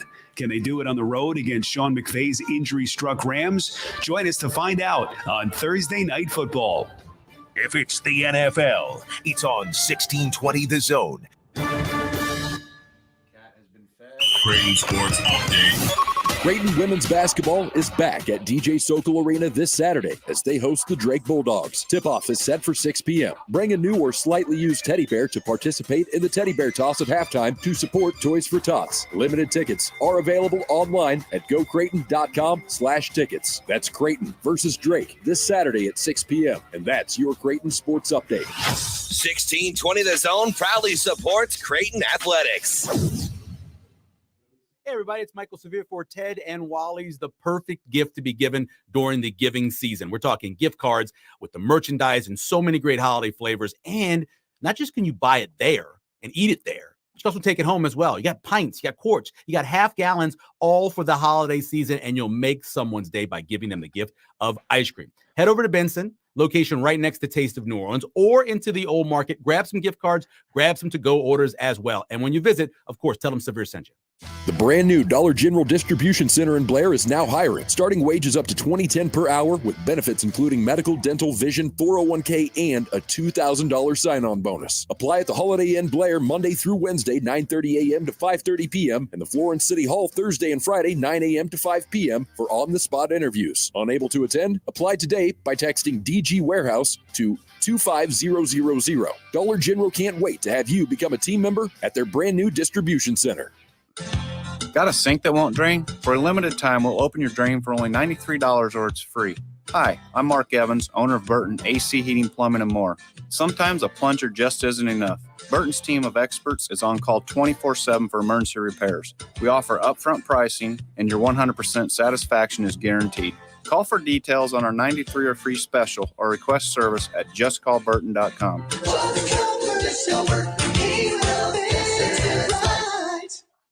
Start week 14 of the NFL season off right with a no-sweat same-game parlay from FanDuel. It is America's #1 sports book, and we're going to make you money. It doesn't matter if you're new to FanDuel or already have an account. You're going to get free bets back if your Thursday night same-game parlay doesn't hit. NFL same-game parlays are a perfect way to combine your bets for a chance at a bigger payday. Now, you can build your own parlay, or there are pre-built ones. But you can look at this game and go, all right, Josh Jacobs is having a heck of a year. Let's go over rushing yards. Derek Carr is on a heater as well. Over passing yards. Then find another one like anytime touchdown, and you are a winner. So build your own or choose from one of the same-game parlays pre-built in your FanDuel Sportsbook app. However you want to play, you can bet the NFL on Thursday night with a no-sweat same-game parlay in America's #1 sportsbook app. Just sign up with promo code ZONE. If you already don't have an account, use the promo code ZONE. If you do, you're all set. Just sign in to see what you got. Make every moment more with FanDuel, the official sports betting partner of the NFL. 21 over, present Iowa, 3+ legs, minimum $1 bet required. Refund issues non-withdrawable. Free bets that expire 7 days after receipt. Maximum free bet $5. Restrictions apply. See terms at sportsbook.fanduel.com. Gambling problem? Call 1-800-BETS-OFF. I always wanted to learn Spanish, but I never thought I'd have the time. Then I discovered Babbel. Babbel's lessons are fun. They only take like 10 or 15 minutes, and in 3 weeks, presto, you're starting to speak another language. Like magic. I love that Babbel's lessons aren't just robots talking. They're voiced by native speakers, so you get the pronunciation just right. And they're designed by real language teachers, so you learn how to have real-world conversations, things you'll actually use. It's incredible. After using Babbel, I'm ready to start having real conversations in French. There's all kinds of ways to learn. Use Babbel's podcasts or games or videos. You can even join live classes with a language teacher. If you want to learn a language, there's no faster, easier, better way than Babbel. Babbel. Babbel. Babbel. Évidemment. Go to Babbel.com to try for free. That's BABBEL.com. Babbel.com. Hello, friends. Kent Pavelka wishing everyone happy holidays and best wishes for the new year from John Higgins Weather Guard. You know, we're fortunate to live in such a great community with a strong economy, good schools, and public service, along with a high level of health care and simply a great way of life. We appreciate everyone who's done business with us, and we look forward to meeting new customers in the new year. Happy holidays from your fans, the rooferees at John Higgins Weather Guard, America's leading installer of Da Vinci roofs. 1620 The Zone at 1620thezone.com. 1620 The Zone's Unsportsmanlike Conduct is brought to you by Union Bank and Trust. Now back to the program. Welcome back. 402-951-1620. Still got dumb debates coming up. It's our Wednesday tradition. In honor of one of the great calls of all time, when oh my God, Scotty. I want to say Charlie. Scotty called in and said, "Pipeline more like a sewer line." Classic. We have the numbers from last year on the Nebraska offensive line. And as we pointed out earlier, Nebraska last year had its third worst yards per carry since 2004, and its worst since 2017. They only averaged 3.5 yards a carry for the season. But the split between the first 5 and the last 7, very dramatic. First 5 games, Nebraska averaged over 4.1 yards a carry. Last 7 games, less than 2.9 yards per carry. Now, you will say, but John, they played the better run defenses in the back half of their schedule. And you would be right. Sure. So I outlined those 7 games. And if you're watching along on 1620 The Zone TV, 1620thezone.com, you'll see it for yourself. I tweeted this out earlier from the J-Tech Construction Zone Twitter feed at USC 1620. If you want to take a look for yourself. So I looked at those last 7 games, also compared it to what that team did this year as a run defense to see what you might as well call that the sewer line. Thank you. To see what the difference was in those games. It's interesting that Nebraska's best rushing effort over the last 7 games was the Purdue game. But remember, that 122 yards on only 23 carries is inflated a bit because Trey Palmer took a reverse 70 yards to the house. So it really wasn't the true run game, if you will. But yes, that's one of the few games where Nebraska actually did better than what the team had averaged. But for the most part, and yeah, you played some great run defenses. I mean, look at Illinois. For sure. Gave up 98 yards per game this year. Michigan, 85. Wisconsin, Iowa, Minnesota, barely over 100 yards rushing per game. Well, in all of those games, Nebraska ended up still below that team's average in both total rush yards and in yards per carry. And then you look at the bottom of the graphic, sacks allowed. Nebraska gave up 33 sacks this year. That's the most since 2012 when they gave up 35 sacks, but that was a 14-game season. This is only 12. And they gave up almost as many yards lost in sacks as that 2012 team did, 247. It's only the second time since 2009 that a Nebraska team gave up more than 30 sacks in a season. Tackles for loss, they gave up 66, which is exactly the same as last year. But they had a lot more yards in losses this year versus last year. So again, breaking down some of the numbers and just, how the offensive line was able to protect, how the offensive line was able to block in terms of the running game. Yeah, the numbers weren't good. We already knew that, but I wanted to put it up graphically just so everyone could get an example of just how bad it was. Couple of comments. Paul in Texas texts in to 402-951-1620. Says, here is where I am at on all. Oh, wait, no. Read the wrong one. I was kind of talking myself into the Raiola hire. Wasn't exactly horrible. I thought maybe we can make it work. After the interview with Schaefer, I feel like we're screwed.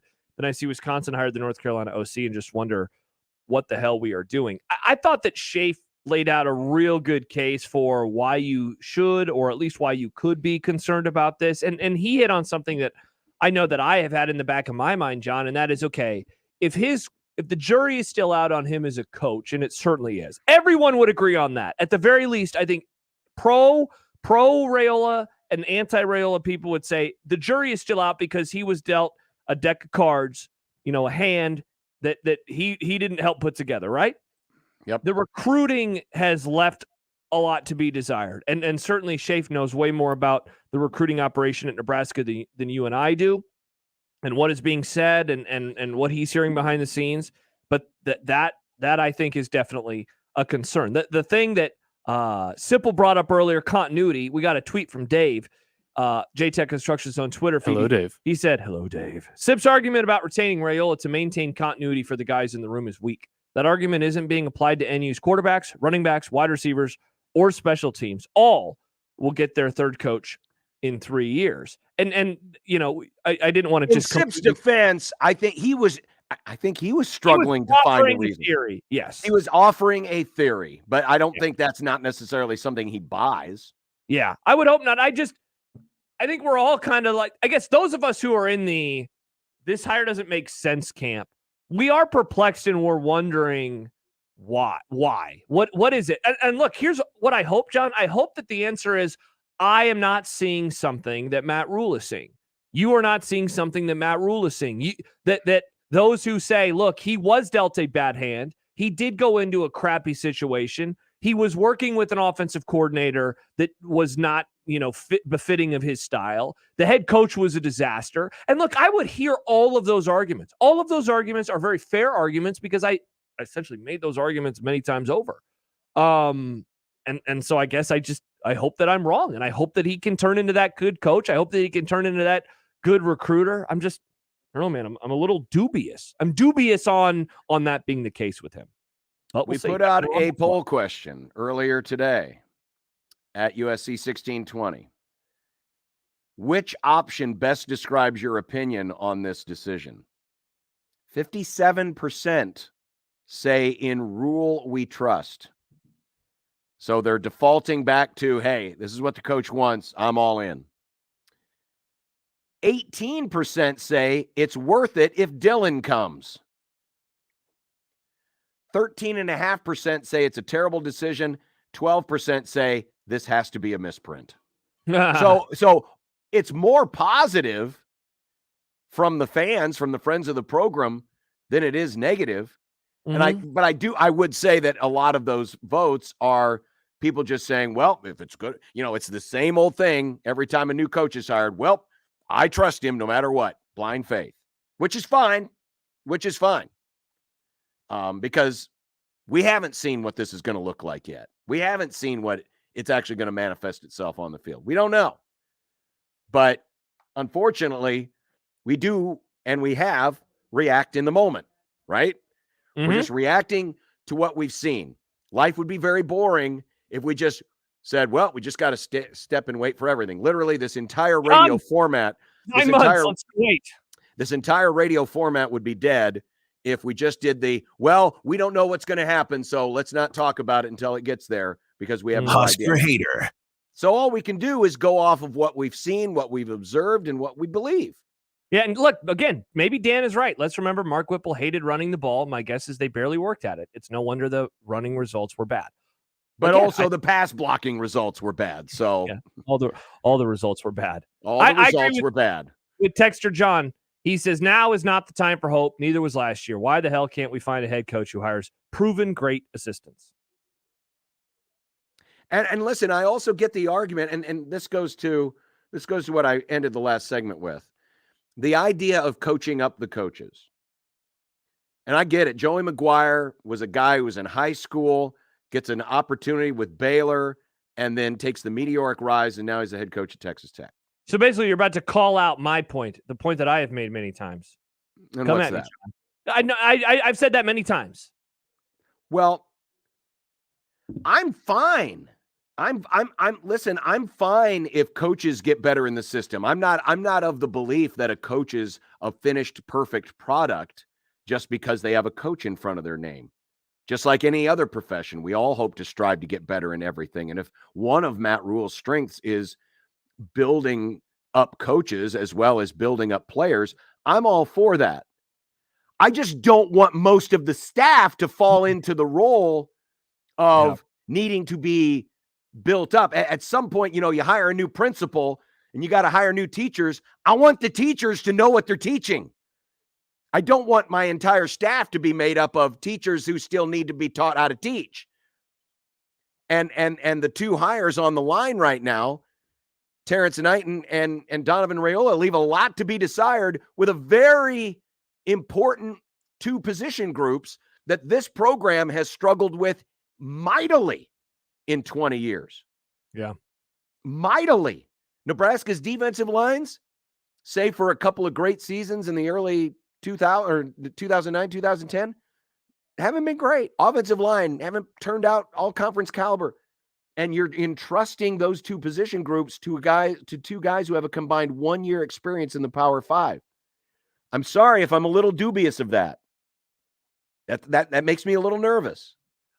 One more comment. Adam texts in. He says, I think Rule is making the same mistake Frost made when he got hired, underestimating the level of coaching acumen in the Big Ten. The Big Ten and SEC aren't learning spots for coaches. The Big 12 and AAC, where Rule and Frost are learning spots because the level of coaching isn't as high as the Big Ten and SEC. And that's a great point. The Big Ten is a tough league.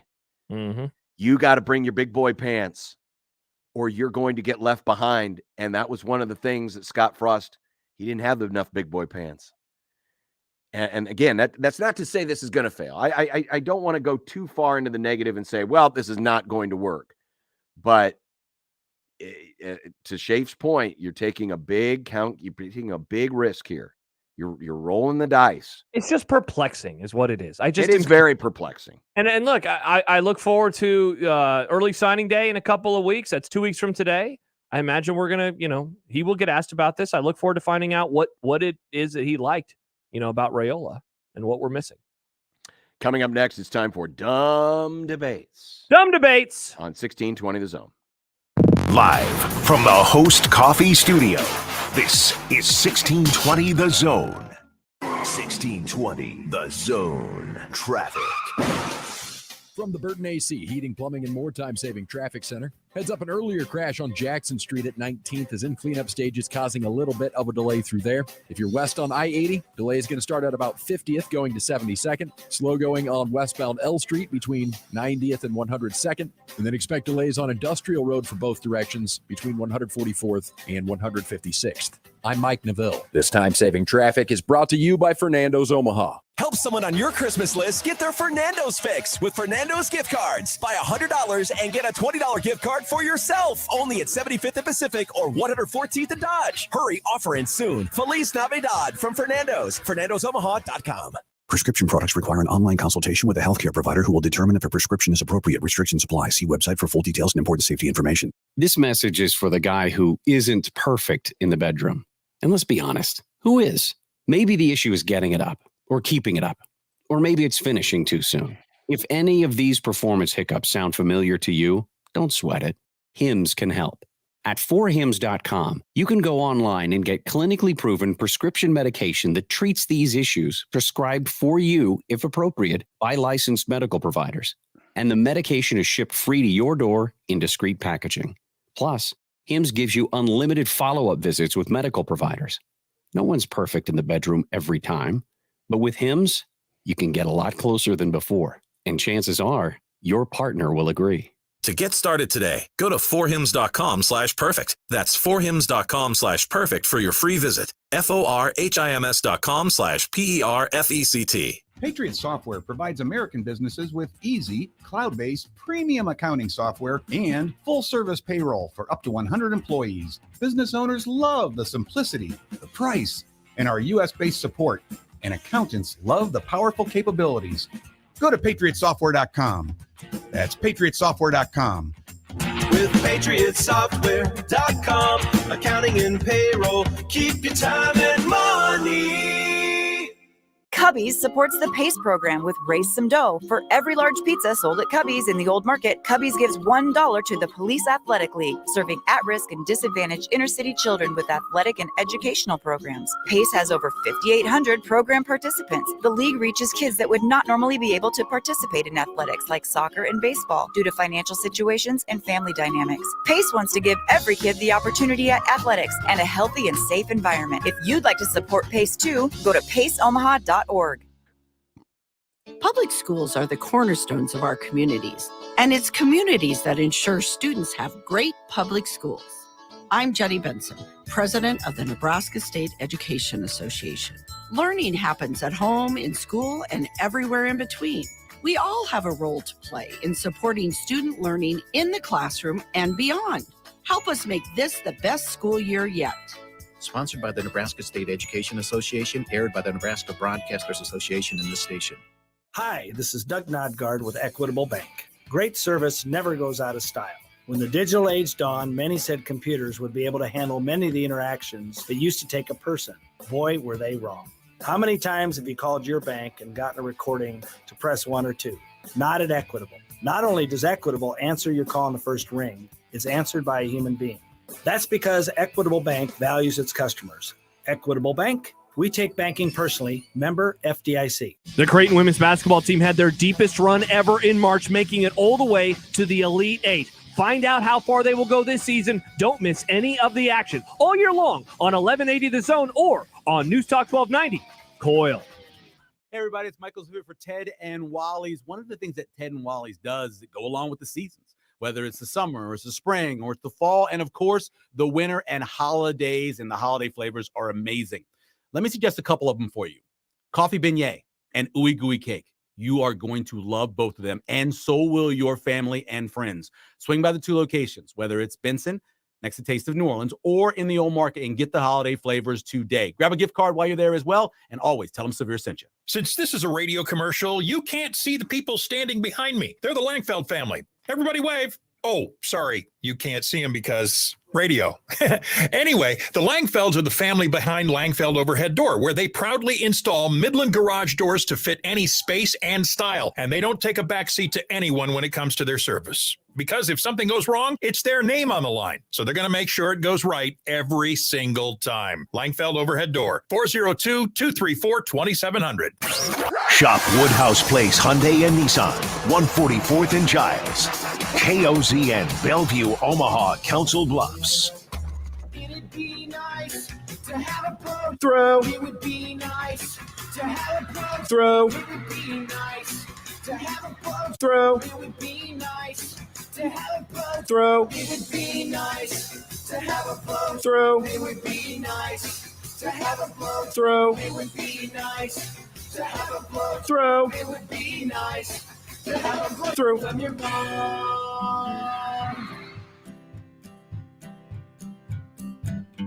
Listen or not to, we did anyway, dumb debating. John's computer sucks, Macs are the only way, dumb debating. Fullbacks are running backs, hamburger steaks. Josh is too dumb to eat a cupcake. Mailing a base. Does John like Nebraska or Creighton? Just three radio hosts on air, dumb debating. Die for the pylon or give up on the plate, dumb debating. Millennials are great and old should go away, dumb debating. Rarely do we find any common ground. Josh wants his food to be the best around, even if it gives him fatal flatulation. Just three radio hosts on air, dumb debating. When a tree falls down and nobody's around, you can bet your ass it won't make a sound. Water ain't wet, you know nothing about hydration. Just three radio hosts on air, dumb debating. Just three radio hosts on air, dumb debating. Dumb Debates. Your chance to influence the direction of the program for a 15 to 20 minute segment where we tackle your dumb debates. You can send them to us anytime in the JTech Construction Zone Twitter feed, hashtag dumb debates. Please use the hashtag. It's so much easier for us to find them. Which do is the best do? Like Scooby? Yeah. Oh, okay, not Scooby. Mountain. No. Yeah. And you can also send them to us in the Equitable Bank inbox, John at 1620thezone.com or Josh at 1620thezone.com. Today's first dumb debate comes from Nathan into said Equitable Bank inbox. Podcast listener from Des Moines. Oh, wow. Iowa. That's a bummer, but Hell we yeah. appreciate him tuning in nonetheless.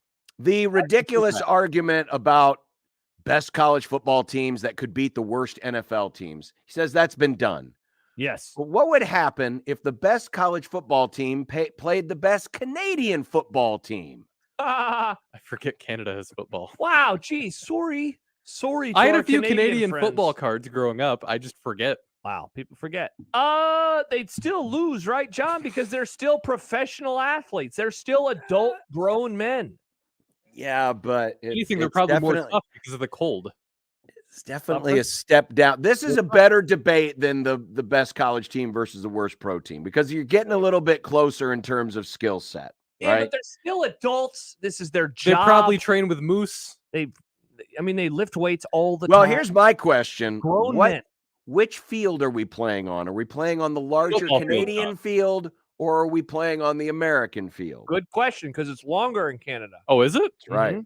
How many yards? 120. Oh, Mhm. hey. Or is it 110? It's wider, too. Is that counting the end zone? It's or- 110. It's 110 yards. So and aren't the end zones 15 yards? And the end zones are So enormous. it's actually 140 yards Why long. are the end zones so big? It's Canada, Nick. It's I don't know. Canada. What's cold They have a in lot it. more space up in Canada. It's not as That's populated a country, so they could make their fields bigger. That's true. See their baseball stadiums. They're all built like the Polo Grounds. It's So amazing. you think like this year Georgia would beat a Canadian team? Georgia. What about Tennessee? They're not the best team in college, Nick. They lost 2 times this year. That's fair. Yeah. That's why I said Georgia, because they're Michigan. undefeated. Michigan as well. Those are the 2 best teams in college football. Certainly not sorry-ass Ohio State. They're in the playoff, Josh. They're in the playoff. Who's the They're one better of the coach, four- Ryan Day or any Canadian head coach? Any Canadian head coach. TCU's still number 1 in my heart. Well, they're number 3 in the college football playoff rankings. Sad. John, I think you're going college football.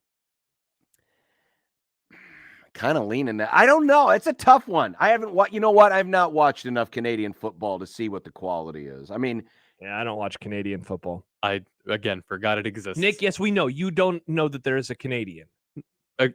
Just one Canadian Really? ever. know that there's a Canadian? What's Canada? Tough look for Ryan Reynolds. Definitely Canada would win if the playing field was on the Canadian field because they're used to running longer distances. That's They're like true. me. They're like a distance runner. Do you guys know I run? Congrats on Boston. Thank you, Nick. Aaron texted in earlier. This was the Aaron who was like, for that segment you do with questions. It's called Dumb Debates, Aaron.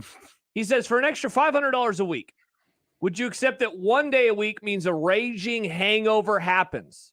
So no matter what, you can be sober as a sober Clam. person. Sober. I was going to say it's a bird. I don't know why. Birds are sober, I as guess. a bird.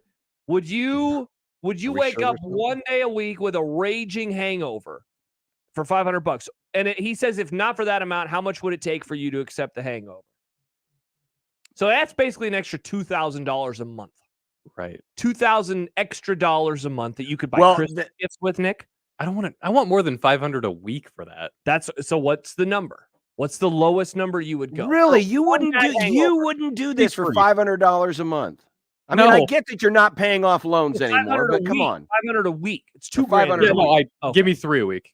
$3,000 a week. Yeah. So Nick would need. That's a. So Nick, I don't get hungover that often, but if this is a guaranteed hangover, that's an extra $156,000 a year. So you need to get paid a cool $156K to have a hangover once a week. because I don't get hungover that often. So the very few rare times I do, I feel like poo poo, but I'm not. I'm not accustomed. Wow. To dealing with it yet. He needs an Well, extra. okay, but think about it. So $156K. you got to be strategic, right? Yeah. Because the day that you have the raging hangover, you're pretty much burning a weekend day, right? That's what I was You going to don't- say. I'm probably You don't doing want to this do it on- at work. You don't want to have it happen at work. You're going to be very unproductive, and you probably get fired, and then you're going to need a lot more than the $500 a week. So, Would you guys still like me if I was hungover at work? No, I'd be pretty annoyed. What if I was still funny? well, Funnier. okay. First off, people that are hungover tend to smell. People that are hungover that tend not to bathe every day they're tend to extra really stinky. smell. Oh, I could smell you from here, Nick. We'd be able to smell the booze coming off your body. I'm surprised you wouldn't do it for like just take your Sunday, forget about your Dolphins, forget about your video games. That's an extra $26,000 a year. Yeah. That's a good amount of money. That's some solid spending money. Are you trying to talk me down of fake money? I'm just saying, like, you wouldn't do it for an extra 500. So you would just say no to this. I'm saying yes for 500. I could probably be talked down to 1,000. Wow. So Maybe. you still need $52K a year Wow. to be hungover once a week. I'm with John. I'll do it. I'll get hungover on Sundays and I'll deal with Some of us don't live with other people. That's a good enough amount of money for me to. I mean, it would definitely help financially. It'd be great. Yeah, but those days where I'm laid up hungover are days where I can't be making money somewhere or enjoying the time that I'm not making money. You are literally making money. You're getting $500 to be hungover on a Sunday. Well, think about it. You could just sleep the day off. Also, you know what? If I'm going to wake up hungover, might as well just get trashed on Saturday anyway, right? Have a good Saturday night. Like, no matter what you do, like, got it, you know. Do the hangovers stack? Are you going to get a double hangover on Sunday? Oh, that would be a huge bummer. That'd be a huge bummer. Well, that would be alcohol poisoning and you'd be dead. That's true. 52 hangovers is a lot of hangovers. That is true. I feel like I kind of how I was in college, though. Steve says, hell, I probably paid $500 in a week to wake up hungover. I ain't been doing it right. Yeah, exactly. This That's is how true. Back in my day, I had to pay for a hangover. And now you're paying me? People like me. I get free drinks. Sign me up. Do they? Yeah. Wow.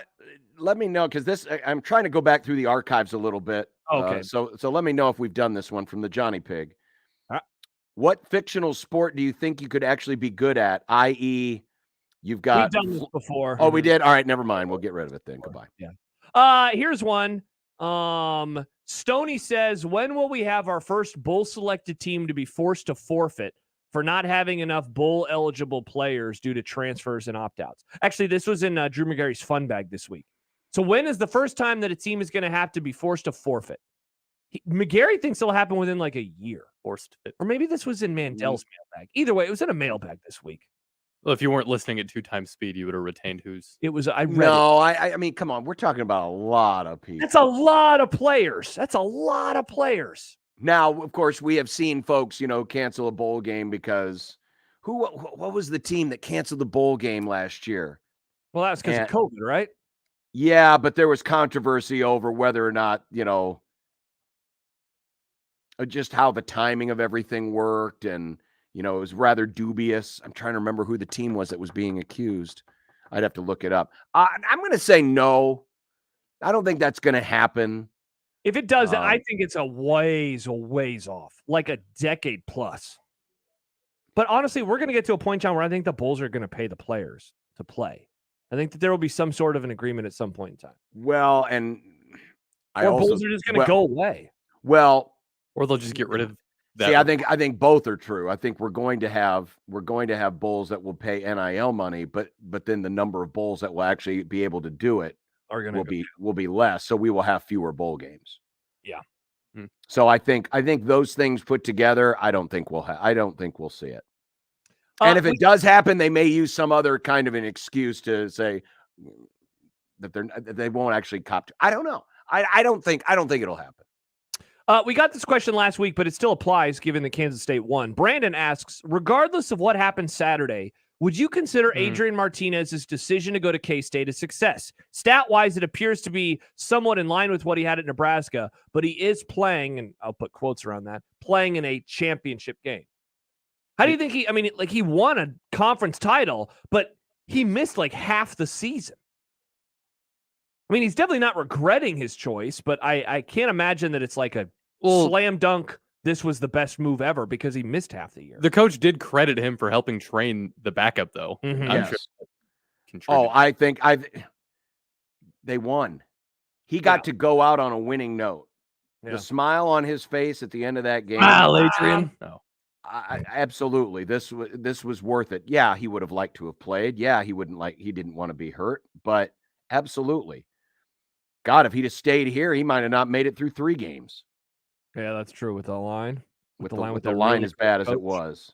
Yeah. So absolutely. I don't think you can count this as a failure at all. And the fact that he got hurt, I mean, that's not really a product of the transfer. It happened. Absolutely. He's got a ring now. He can go out on a winning note. Success. Mm-hmm. Success all the way. Now this is another one from last week, but it's still important. And, hashtag, RIP Bob from Sesame Street. Cookie Monster's birthday was last week. Oh, Cookie. I missed it. Does Cookie have a birthday cake or cookies to celebrate? One of those giant birthday cookies. Yeah, that's what I was going to say. Like the ones that look like a large pizza. Or does he eat something else because he always eats cookies? Is that kind of what you're asking here, John? One time a year he eats he is Cookie Monster, and that's all he eats. So I would say it's probably he's eating cookies. Yeah, he loves him some cookies. I do like the idea that he just eats a bunch of vegetables and fruit on one day a year. Because maybe that's the different thing. Just like on our birthdays, we eat cake. Right. Where we rarely eat cake otherwise. Speaking of our birthdays, Dave says you have to pick one. The first option, your birthday, is a paid day off for the rest of your life. The second option is you get 2 extra days off, but must work on your birthday for the rest of your life. And he adds, assume that if your birthday is on a weekend, the day off occurs on the Friday or Monday. Now, Nick, when's your birthday? Is it in May? Yeah. So it's not around a holiday, right? No. Okay, so Cinco de Mayo. John's is literally a holiday every year. Mine is often, John's is Independence Day, for those who don't know. Mine is September 5th, which is Labor Day, like every 6 years. Must be nice. Well, for this question, though, I wonder if that changes our math, because that would mean that John would always have to work on a day that a lot of other people get off, and I would have to work on a day, like I work on my birthday almost every year. Right. But once every 6 years, they'd be like, this sucks, because all my friends are at the lake or something, and I'm working. All right, so now we have to answer the question. Which one do you want? I'm taking the extra days. Well, because mine's already paid, it's kind of, it doesn't apply to me. Yeah, I guess that's true, John. I mean, mine's already a paid day off for the rest of my life. Thank you, people who signed the Declaration of Independence on July 4th, unlike what some communist Nebraska ball fans want you to believe. Our birthday is July 4th. Wow. He's thanking the founding fathers and not his parents. Wow. Thanks. The reason you're here. Thanks, George Washington, and your wooden teeth. Give me the 2 extra days off, because once every 6 years, I don't mind working on a day where people. Otherwise, yeah, like that sounds great. 2 extra days. What if it's a crappy day? That day you have to work anyway. You're like, all right, well, I'm not missing anything. Not to mention, like outside of it being on Labor Day, I really don't want to have to take a day off again, like in September. I want to talk football. I want to come on the show and be like, how about that offensive line? How about Ryan Day looking bad again? How about Ryan Day being a crappy coach? I want to do those things. I like talking on the show too. I like being on the ground. Look at Nick. Like football. At Huskers DTX says, and this is appropriate because today Jeff Brom is left. He's going back to Louisville. Does Jeff Brom like trains? I think he hates them. I think we just learned that he hates train noises. I'm going to see how many trains are in Louisville. I wouldn't be. Well, I'm sure they have them. We're up. It depends on how many annoying train crossings are between his house and his old office. 5 major train lines are in Louisville. Wow. Is that a lot? 5 major seems like a lot. John, is that a lot? I'm not a train guy. Search that. Seems like it, but my guess is that most of those train lines are covered by overpasses, and so you're not waiting for trains. The only reason you would hate a train is either like a loved one got killed by a train because it's a train that came to life, like in Maximum Overdrive, or Thomas the Train Engine, you have an annoying train crossing that always gets in your way. The only reason you would hate a train, I would think. Every town back in my home area, because there's one major line that goes through basically every town. There's 5 people we know. Ugh. So how many trains do we have in Omaha? I can't find anything specific. I mean, it's the home of Union Pacific. We have train lines. It's the home of Union Pacific. Yeah, I think he hates trains. I think 5. Why would Jeff Brom hate trains? I don't know. Rick says, what is worse when you get home or where you're going? Going to a fast food place, buying a pop and it tasting mostly like carbonated water, or a coffee shop and they mess up the cream and sugar mixture. So basically he's saying you order something, You don't take a sip of it though in the moment. Obviously, with coffee, it'd be too hot. Mhm. With pop, maybe you're just like, I'll just deal with it when I get home. And then you get home and you realize, like, oh, this isn't what I wanted. Or it's like, you ever had like the pop where the syrup is obviously gone and it's just like, this is trash. Which is worse? I think coffee would be worse because you have a coffee order. You say you're getting it in the morning. Mm-hmm. Yeah, and that's how you start your that day. would ruin your entire day. A pop, I've had a few situations where I've gotten the bad poopy pop. Mm-hmm. And I just kind of either power through it or I get home and I'm like, all right, I'm at $1. I think Nick, you hit on the reason why I'm going to choose coffee. And the reason why is if I go to a place like that, I just get a plain black coffee. And so if that was screwed up, normally when I get a coffee, this is very rare. I do it because I am not having one at home. And so I need it to wake up. I'd be pretty bummed by that. So yeah, I think I'll go coffee too. That and coffee's more expensive. It That is? is true. Oh, I guess if yeah, you're going to one fast of those food drinks are places. like $1. Yeah. Yeah, you can get a large pop for $1 at a lot of drive-thrus, but a large coffee's at least $2. And if you're going to the really frou-frou places, it's probably $4 or $5. And Yeah, so they if that roast gets it screwed so up, much, then yeah, and I agree. I mean, and I'm the same as Josh. I drink my coffee black. So if someone, threw in a bunch of sugar or cream or frappuccino crap in there, I'd be like, "Wah." A little bit of pumpkin spice. Yeah, But I with guess the you pop, handle- you can just, once you get to work, you can just stick your 85 cents in the machine at work, and then it'll eat the 85 cents now? Well, sometimes it'll give you pop. or 85 Jeez. cents or 75 or whatever it is, and then it'll eat your money, and then you'll be pissed. Biden's America. Neil writes, is yeah. John the most butthurt man in America when his team loses? # dumb debates. Here's another question. First of all, who was butthurt on? I thought I took the loss very well. I sat there through Jack's crap. You were okay. I've seen you worse, but you weren't like many people on many sides were like, wow, John is so obviously pissed today and he is not handling why wouldn't I be? It's a good question. But I've been a lot more pissed before. That's true. Neil, who's a moron, by the way. That's a terrible question. I bet Neil is a really bad person when his team loses. Real bad person. But you don't get to see that, but you get to see me when my team loses. That's true. Wait till And it's been many Dallas wins times. the Super Bowl. John's going to be so whiny and cryy the next day. The Cowboys. What stage in the cycle are you at right now, Josh? I'm in the stage of knowing that it's We Dem Boys, give right? me- He's in We Dem deranged Boys. cowboy syndrome is No, where he that's is. you. You are the deranged one. No. You That's have deranged no. cowboy Josh, syndrome. you're confused. Cowboy derangement syndrome is what you're accusing us of. You are deranged cowboy syndrome I because see. you are deranged. It's Okay. got to be your bull. Know the difference between CBS Just like we have to explain who the quarterback is to most Cowboy fans, I have to explain this to Hey, we all know it's Dak. Jordan says John's you. You pissed know every it's day. Dak. He wakes up every day in Biden's America and just gets pissed off again. Do you do that, John? You wake up, you're like, who's president? And you're like, rats. No, I That'd be don't. I love the idea of someone waking up remembering who the president is and just getting mad. Like, I was hoping. Serious as one who absorbs 0% of cable noise, I'm not affected by politics as much as I used to be. It's beautiful. It's Wow.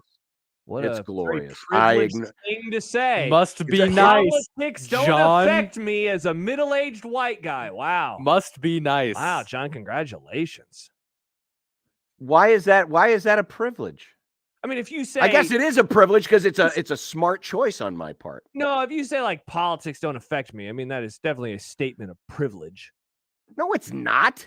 Yes, How it is it a is. privilege? Because What laws go into place or laws get taken away. No. Okay, you're misunderstanding what I'm saying. I'm just talking about the general political discourse. Oh, well then, yeah. That's what I meant by politics. Yeah, laws and obviously. affect me, Okay. but I'm talking about just John the general noisy discourse by, Han Shannon. I'll start the tweeting Han stories. Shannonys and the who's the dits on MSNBC, all those morons. Your nicknames are just the worst. Han Shannon. They're very of his time. My They dad are. does the What's same. wrong with that? I thought it's Nothing. funny. It's just a Han very Shannity. specific thing for your age group. It's just an old. You know what else is a very specific thing for my age group? Telling you youngs to shut the hell up. There it is. Respect your elders. So get off my lawn. It's the only Respect time your I'm ever at elders. the house is if I just look at John's from a distance. So I'd like to. Hey, you're the one who turned down the extra $500 a week. Yeah. That's because Biden's paying for everything for I him. said I do it for Nick, 3,000. $26K a year. That would be a solid down payment on a home. Well, it would have been. I don't know what you need now. I'm never buying a home either. But that in the old days, $26,000, that'd be a nice down payment. I bet that was more than John put down on his home when he bought it. What was the $12 down payment like on your home, John? It was not a $12 down payment. Grandpa. There was no down payment. The only down payment we had on our house was how fast could I build it out of sod? Wow. Oh. Look at you, builder man. When did the grill deck go That in? was a joke. Oh, sod, because you're really old. My bad. And that was dumb debates. What an appropriate way to end. Here I did my own self boom roasted, and it went over your two guys' heads. Jordan says, going back to you being mad, he says you have to work with Josh and Stinky Boy Nick every day. That's why John's triggered. He wakes up and he's like, man, I wish I was working with Jack Mitchell. Never mind, not this week. I'm happy I'm not working with Jack Mitchell anymore. I roll over in the morning and Wrigley's butt is in my face. It's like, well, it could be worse. I could be working with Stinky Boy Nick. This is a fun new bit. I love this new. Is Nick, it? Is this a fun new I bit? think this is the bit that Nick hates the most, but man, I find it hysterical. So good. I love it. Yep, I can so tell. much. I mean, even every morning, I hear Wrigley and she's cleaning herself. I mean, even Wrigley cleans herself every day. You're just watching Wrigley clean herself, you pervert? No. I hear it. Okay, so she lies in bed, right? So she's in bed with us, and like 5 o'clock ish in the morning, I'll wake up and you talk about people getting grossed out by old man mouth. Hearing a dog go to town on itself can be kind of disturbing, especially in the deathly quiet of the house. It's like every morning at 5, he's just slurping away on all of her parts. Nice. Just cleaning and cleaning. Hey, at least that makes one of us. Said Nick. True. That's true. You want me to start cleaning myself with my mouth? Well, I wouldn't go that far, Nick. It'd be better than what you're doing now. And that is dumb debate. That was a good one. Happy New Year. Happy New Year. Okay, There you go, no. Nick, you got some more content. No. There you go. More content There's for plenty Nick. of other better dumb debates for the new year. Maybe that'll be next year. Maybe next year we do all the best ofs on dumb debates. That's a good idea. Or just do a dumb debates day. How about this, Nick? Take all of the Dumb Rayola debates. stuff from today and throw it in there just to trigger some folks. Hey, here's John and Josh being mad about the Rayola hire again. That would be really funny. That would be really funny. Unsportsmanlike Conduct is back, folks. After this on 1620 The Zone. Previously on the crossover. So is Matt Rule a Jersey Shore guy? Oh boy, these are the questions that we need to ask him. Does Matt Rule GTL? Let's get him on the show. I don't even know what that means, but Gym tan laundry. Come on, John. You got to go to the gym, John. Then you got to get your tan game right. Then you got to do your laundry. Okay. It was very strange. I didn't watch the show. So. Mornings on 1620 The Zone. The Connor Happer Show. Unsportsmanlike Conduct. 6A to 6P. 1620 The Zone.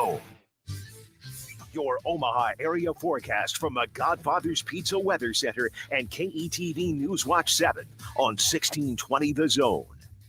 Mostly clear and cold tonight with a full moon, low temperature dropping back to the low 20s. Starts cloudy on Thursday, but then some freezing rain developing by late morning into the early afternoon, then changing over to rain with highs eventually in the mid-30s.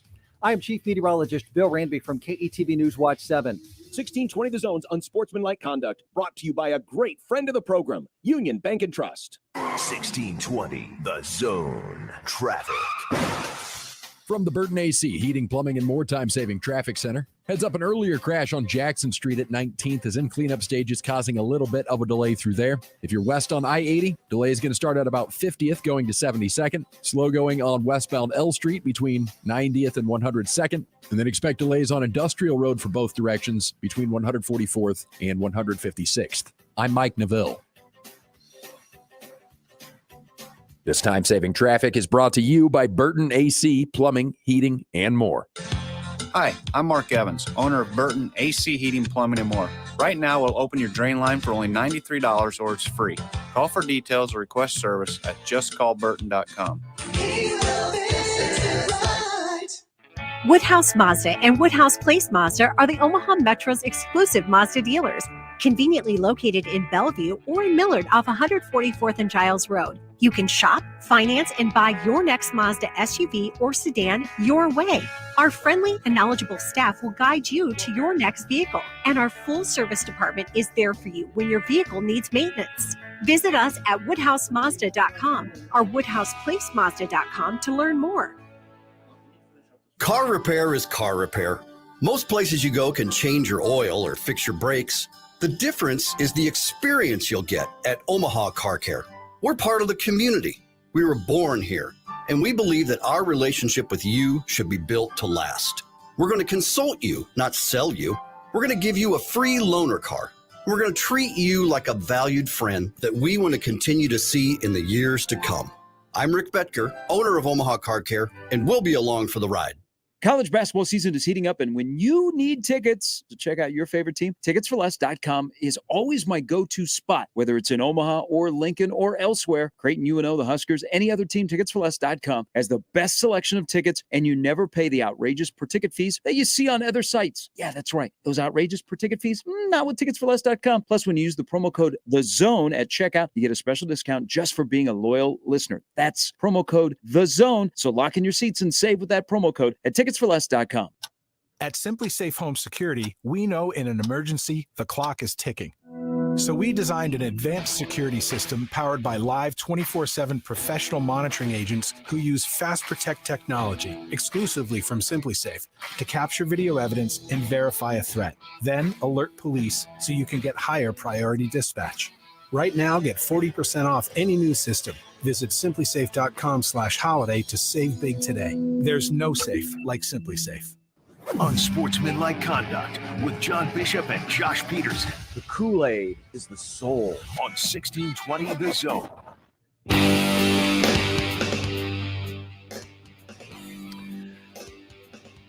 Well, if you missed it, Coach Prime is a busy guy. Oh, see, stop it. People are going to get mad at us again. Why are they going else? What? I'm just mentioning. People are very triggered today. They're just triggered. It's okay. Who's triggered? What do you mean? Yeah, everybody. Here's a comment. Here's a text message. All right. From the 206. All right, hit me up. Let me hear this. Trust in Matt. He knows what he's doing. Great. And that's fine. If you believe that, that's fine. But I would be hypocritical. Seattle. If I wasn't nice. Critical of this move, considering I was critical of it 1 year ago at this time. I think this is a position of great importance and could use a little experience. Honestly, can't believe we're still talking about this, but the thing that I guess I am surprised by is that after the last 5 years and people just giving every benefit of the doubt to Nebraska. Carte blanche, just do whatever you want.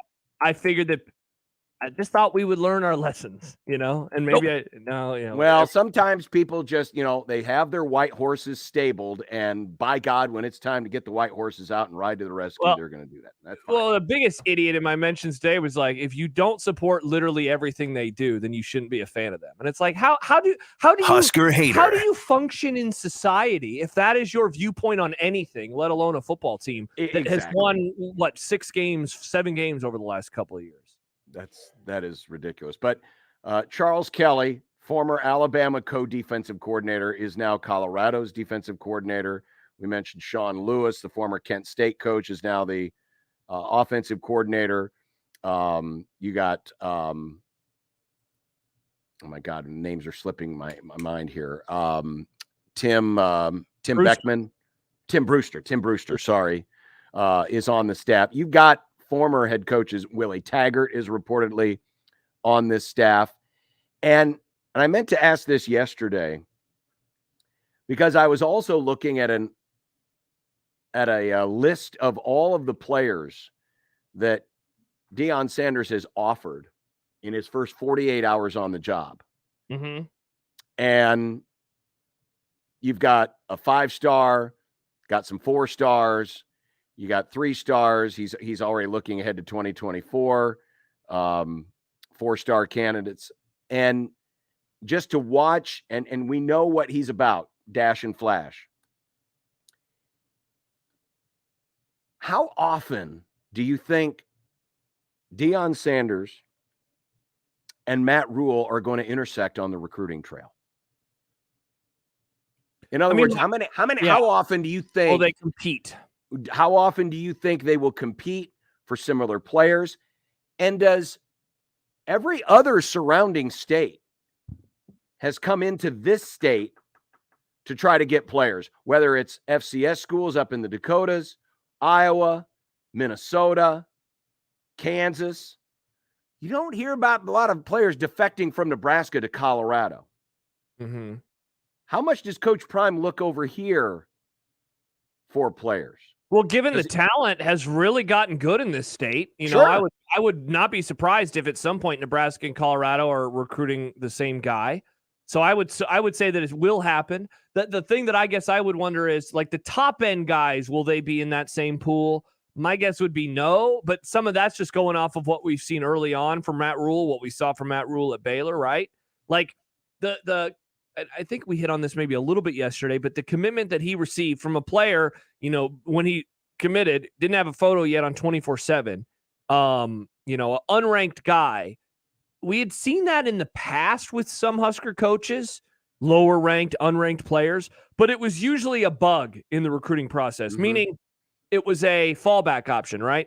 This seems to be a feature in the Matt Rule operation. This is not a fallback. This is the first commitment he received. So that obviously tells me that it's someone that they actually like targeted and wanted, you know, that it wasn't a, well, crap, we're out of time, or we're needing to fill a spot. Let's bring in this dude. So it just seems like they're going to be recruiting in different waters, but given geographically that they're literally next door to each other, given that Nebraska's talent has been good lately, given that Colorado has players that Nebraska has gone after many, many times over, I'm guessing that they will have some overlap. I bet the national recruiting operation is probably where they will differ a lot. But, you know, I might be speaking out of my ass just a little bit here, because a lot of this is also going to come down to the coaches that Deion has, the coaches that Rule has, and what parts of the country those two guys operate in. Sure. Or those staffs operate in. Exactly. I think it'll be a real interesting look the first time that we get a Nebraska high school kid tweeting about, you know, hey, got a visit today from Coach Prime. Because I think it will happen. Yep. To your point, Omaha has turned out some good products here lately. Yep. And sure, there's going to be an element of national recruiting that goes on in Colorado, but there's also an element of regionalism that's going to take place. It's a shame these two aren't in the same conference anymore, because this is just going to be so interesting, because it's two so very different ways of doing things. Yeah. So very different ways of doing things. And yeah, they're both in the same coaching class. They both hired in the same year. It's just going to be a real interesting watch. And listen, both can succeed. Both can fail. Both can be kind of okay. Yeah, both could be 8-4 coaches. Sure. I mean, it doesn't have to say that one style is better than the other. It's just fascinating to watch when two very diametrically opposed styles in terms of how to build a program, how to recruit to a program, personalities. When you see them side by side, it's a fun watch to see how things can be built. By the way, a couple things. First of all, Zach emails in Bryce Turner is now a 3-star on 24/7 Sports, and indeed he is. So he does have some stars next to his name. And looking at the Deion staff, a tweet in a comment coming in basically at the same time saying the same thing. Breeby says that's an awful lot of egos in one room. We'll see how it goes. And Jordan says the question with Colorado's hires is, will all those egos gel together or not? And yeah, that will definitely be a part of it, because early on. But remember, the biggest ego in the room is the boss. Head coach, yeah, absolutely. So, and yeah, that just like, all of this quote unquote inexperience, is that possible to work? The opposite side of the coin is, can all of these, big egos, guys who have been head coaches, all work under the same roof? Yep. That's, again, why both situations are going to be a very interesting watch. Yeah, absolutely. Because you get the sense from Deion Sanders that, hey, we're changing everything, and we want to get this up and running yesterday. Yeah. Matt Rule is a little more conservative when it came to it. He didn't. I mean, he's quoted the fact that, hey, my track record says by year 3 we're going pretty well, but first year's been kind of rough. Mm-hmm. And he didn't make any promises for year 1 at his press conference, but it's certainly not a got to do it now. The other dynamic in this whole question too, and it goes back to what Sipple was talking about a couple of hours ago, is the level of patience. And the length of the contract, the development reputation, to me, says, hey, don't be expecting big things in year 1. Also, the fact that Nebraska has been one of the biggest losers in college football as a Power 5 program for 6 years now. Right. Like 6 straight losing seasons. Yeah, as he said that, one of the things that I was thinking is there is still a sizable chunk of this place that just still hasn't recognized how low things have fallen. Which is strange when it's been 6 years now. Uh-huh. It's been 6 years. Mm-hmm. Coming up next, we'll get to some content. In said content today, we have the biggest signing in baseball. Oh. And did the Dallas Cowboys do OBJ wrong? What? Coming up on 1620 The Zone. Remember, no matter how you listen, it's still AM radio. 1620 The Zone. Dust. It's in the living room, the bedroom, and the bathroom. It's also in your lungs. Let's fix that, shall we? Duck Defense Midwest offers a comprehensive system that cleans, disinfects, filters, and purifies the air. They'll make your home healthier and improve the life of your HVAC system. So improve the health of your home and everyone in it. Go to cleanairradio.com right now for a special air duct cleaning offer for Zone listeners. cleanairradio.com. Here's this week's Maverick Minute. Omaha Hockey completed a weekend sweep over number 14 Western Michigan with a 3-1 win last Saturday. The Mavs head back to the road this weekend to take on the Colorado College Tigers. The Maverick men's basketball team fell on the road to Mean Green Saturday. North Texas hit 9 threes in the second half, powering to a 75-45 win. And that's your Maverick Minute on News Talk 1290, 1180 The Zone, and 1620 The Zone. Hi, this is Doug Nodgard with Equitable Bank. Great service never goes out of style.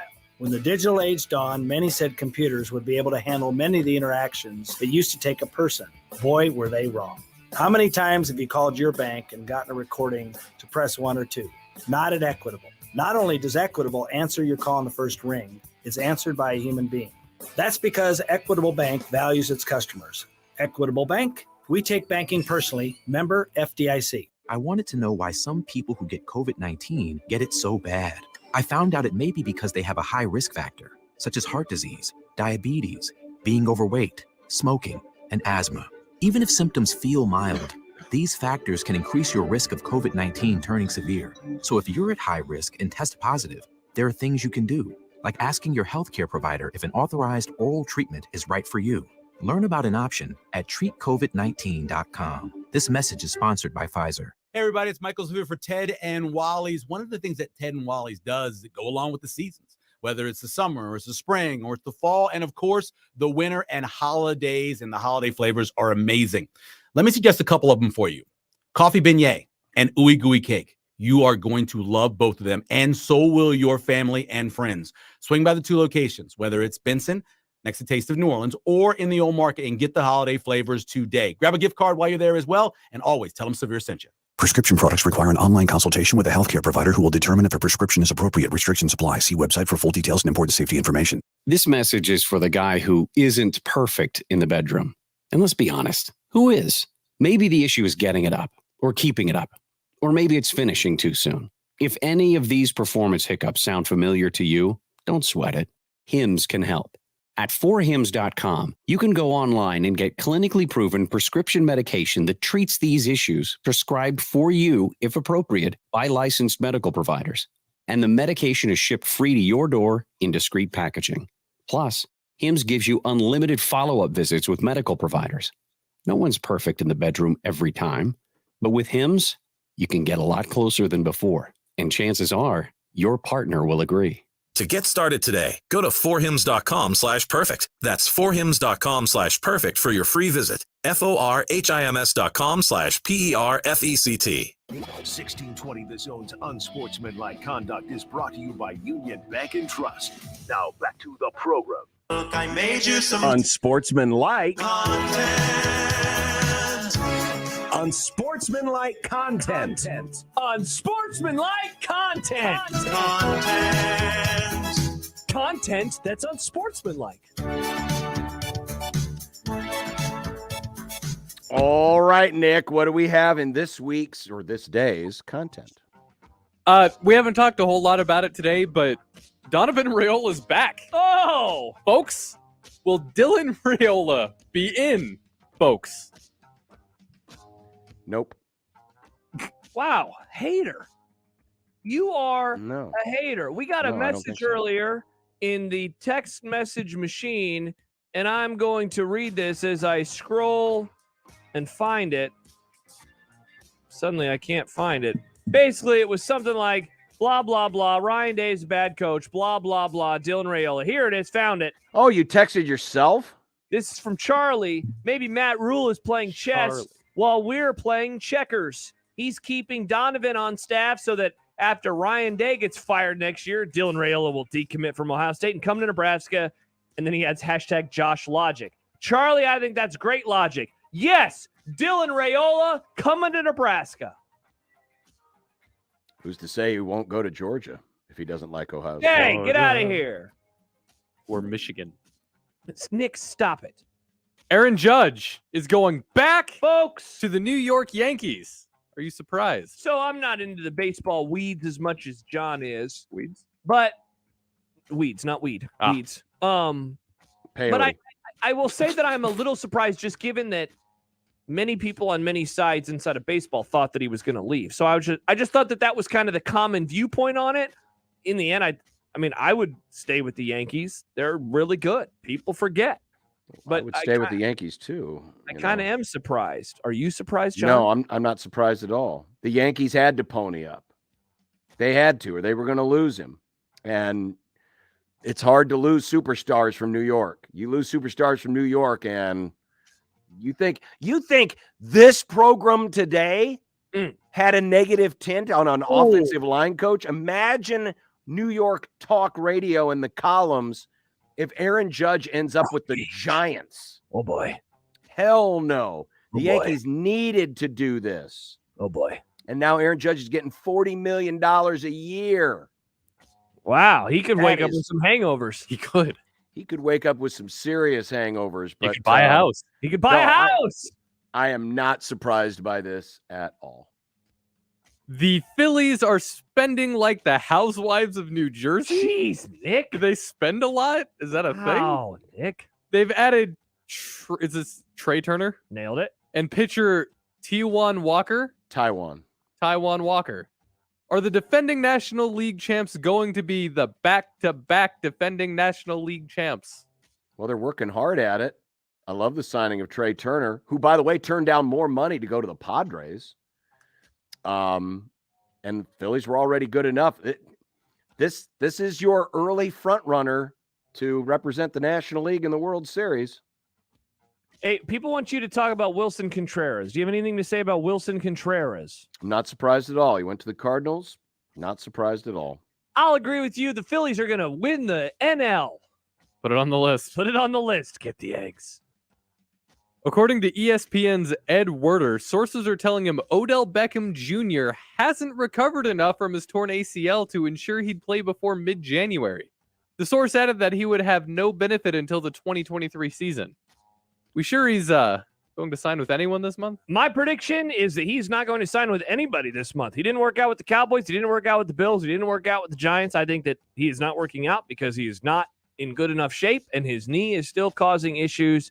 We are not going to see Odell Beckham Jr. on the football field this season.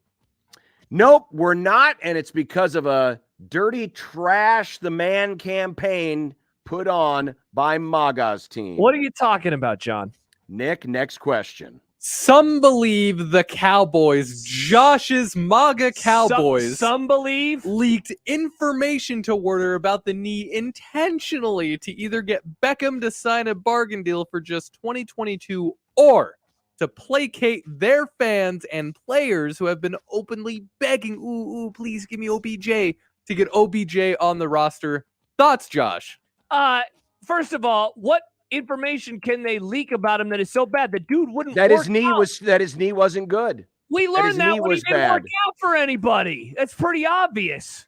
If his knee's because okay, he didn't come for a 5-mile run with me, Odell. Let's go for 8 and do a little speed work, Odell. Well, first off, he's not going to need no 5-mile run. I don't know if you know this, Josh. You don't need to run 5 miles in football. The field is In 100 Canada, yards you long. do. The football field is Well, he huge. ain't playing in Canada. It's a big field. What a dirty, disgusting thing for the Cowboys to do, especially after all the hillbillies down there, all the goat ropers with their big hats are going, yeehaw, we need to sign OBJ. And Jarrah had to placate them by setting up this meeting and then, oh, no, we don't really want him. And his knee sucks.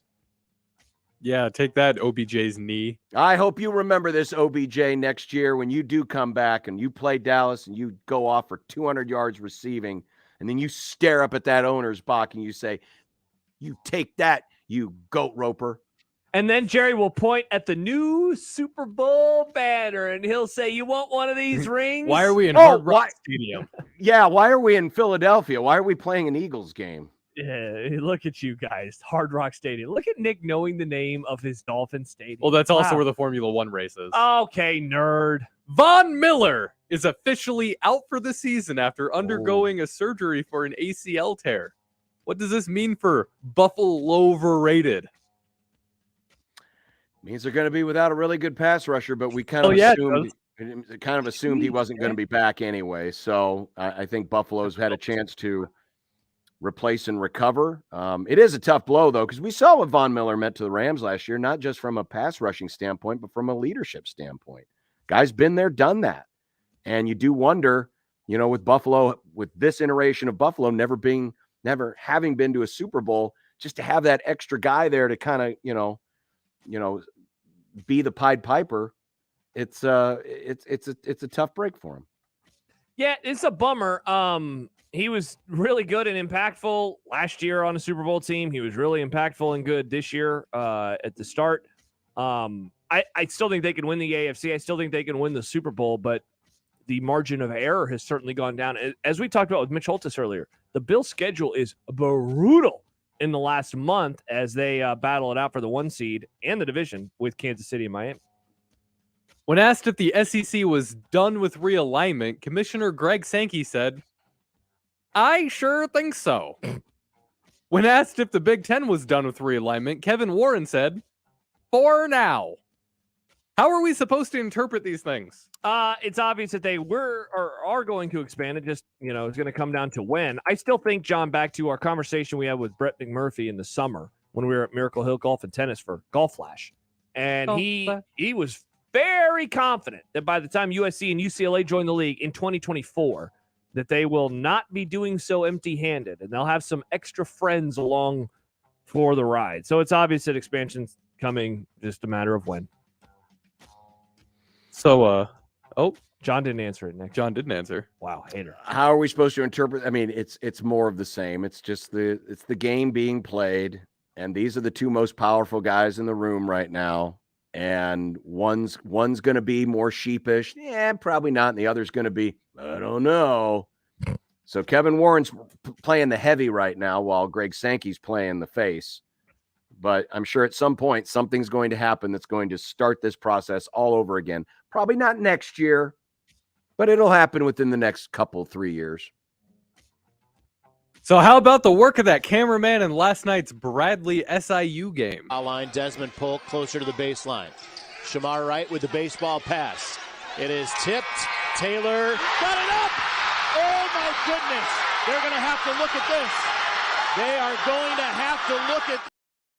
Okay, so it's perfect for a variety of reasons. If you're not joining us on the video stream, first of all, the camera just stays stuck on the pass. It was a cross-court pass, so it's on the literal other end.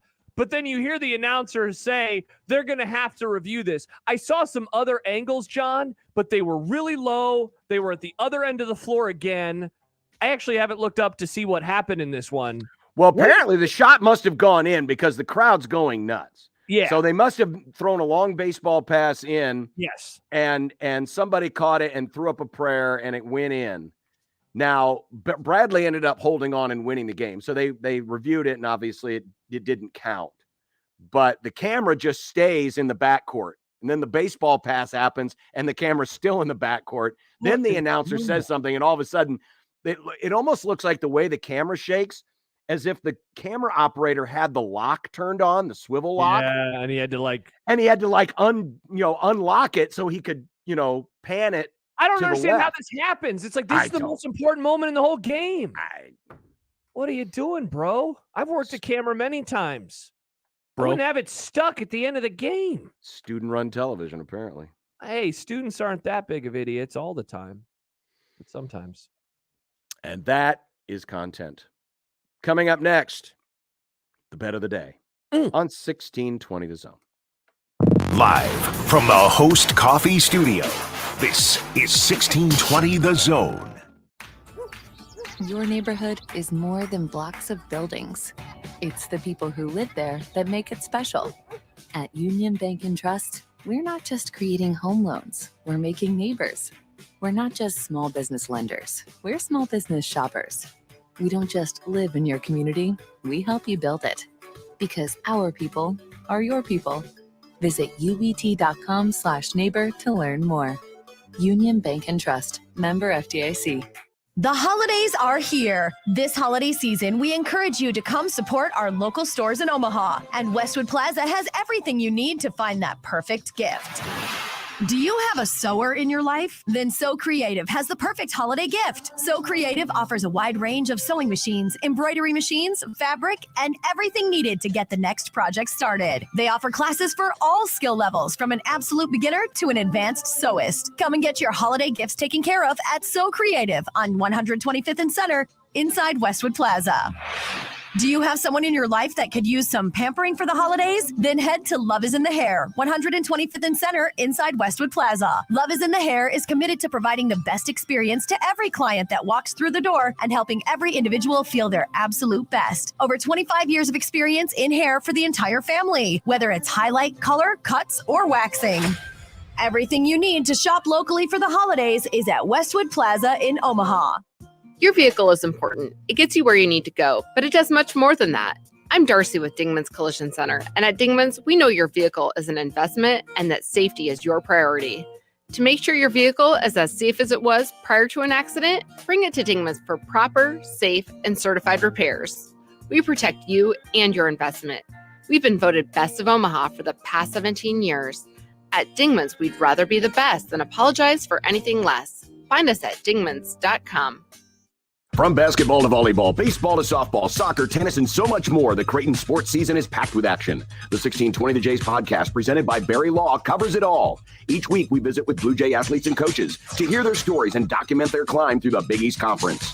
The 1620 The Jays podcast drops each Friday morning and is found at 1620thezone.com and all major podcast platforms. Just search 1620 The Jays. Covering all things Creighton Blue Jays, it's the 1620 The Jays podcast, presented by Barry Law from 1620 The Zone.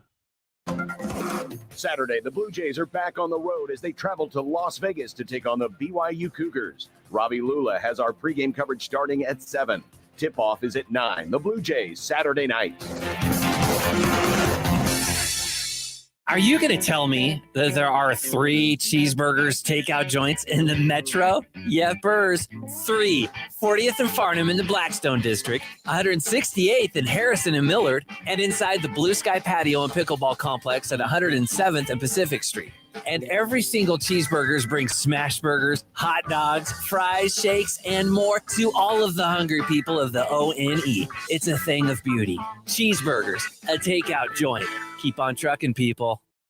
I always wanted to learn Spanish, but I never thought I'd have the time. Then I discovered Babbel. Babbel's lessons are fun. They only take like 10 or 15 minutes, and in 3 weeks, presto, you're starting to speak another language. Like magic. I love that Babbel's lessons aren't just robots talking. They're voiced by native speakers, so you get the pronunciation just right.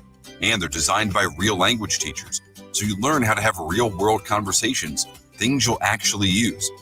It's incredible. After using Babbel, I'm ready to start having real conversations in French. There's all kinds of ways to learn. Use Babbel's podcasts or games or videos. You can even join live classes with a language teacher. If you want to learn a language, there's no faster, easier, better way than Babbel. Babbel. Babbel. Babbel. Évidemment. Go to Babbel.com to try for free. That's BABBEL.com. Babbel.com. This is Unsportsmanlike Conduct with John Bishop and Josh Peterson. It makes me uncomfortable. It's so weird. The 1620, The Zone. And you know why I'm laughing, don't you? Now, it's time for the Unsportsmanlike Conduct Bet of the Day. Just a little bit under where some folks would like to see this one wind up. Brought to you by nobody. You gotta be kidding. Really, we don't have a sponsor. Sorry. All right, yesterday, John was a winner again. This is insane. Dumb. I would have won so much bigger if I would have taken Montreal and the Ducks on the money line. I think it would have been like 5-1. Yeah, instead, John only won 271 fake dollars. I had the opposite bet in one of those, so I was a loser. How about poor Nick? Ugh. His bet of the day was plus 697. The Lakers lost to the Cavs, so he had the Cavs. The Pistons won their game against the Heat. He had the poor Denver Nuggets. They lost by a single point to the Dallas Mavericks. Tonight, I'm going with the Skurs. Give me Nebraska ball to cover the 12.5 points versus Indiana minus 114. Come on, Huskers. You can cover that underdog total. I'm going to take a live line on the FanDuel Sportsbook. The first Big East game is already underway. St. John's is hosting DePaul. It's current live line, St. John's minus 13.5. Give me the Johnnies. What's it pay? Minus 110. Nick? Basketball's dumb. Give me the Jazz, Bucks, and Pacers plus 450. Nick, you don't have to do a parlay I know. every day. I want to. Why? You want to lose? Didn't we encourage him to go after these big parlays just so guess he could get one big payout? That's the bet of the day. Iowa. It's almost the end of the year. It doesn't matter anymore. Wow. John, did you see this? Did you hear about this? We haven't had a chance to talk about this at all today. Kevin Warren, whatever that thing is that people are talking at, he mentioned earlier today that he would like to see the quarterfinals of the college football playoff at home sites. Oh. At home sites, says Kevin Warren, the commissioner of the Big Ten Conference. So there you go. I think I'm going to keep saying it. I'm going to bang the drum. We're going to get home sites when the next contract gets going in the quarters. Yeah, but then when the Bulls pony up a whole bunch of money that they could get, I don't know. I'm going to wait and see on this one, but I still think the Bulls are going to be involved somehow. They're not going to die that quickly. They're going to be involved in the semifinals and the championship. We'll see. Do you sound more optimistic than you sounded a couple No, weeks I'm not that optimistic. Don't misread optimistic? it. No, I'm A not couple weeks more ago, you're like, optimistic. no way it happens. Now you're like, we'll see. It could happen. Yeah, that's a little different. One day it might happen. I'm not saying it's going to happen when the new contract kicks in 2 years. That ain't happening. Negative boy John. Yep. I know how these things work. These people are greedy. They want their money. It's crazy. It's all crazy. Who knew? Who knew rich Just people wake like up with a money? hangover, bull people, and then you get $500 a week. Yeah.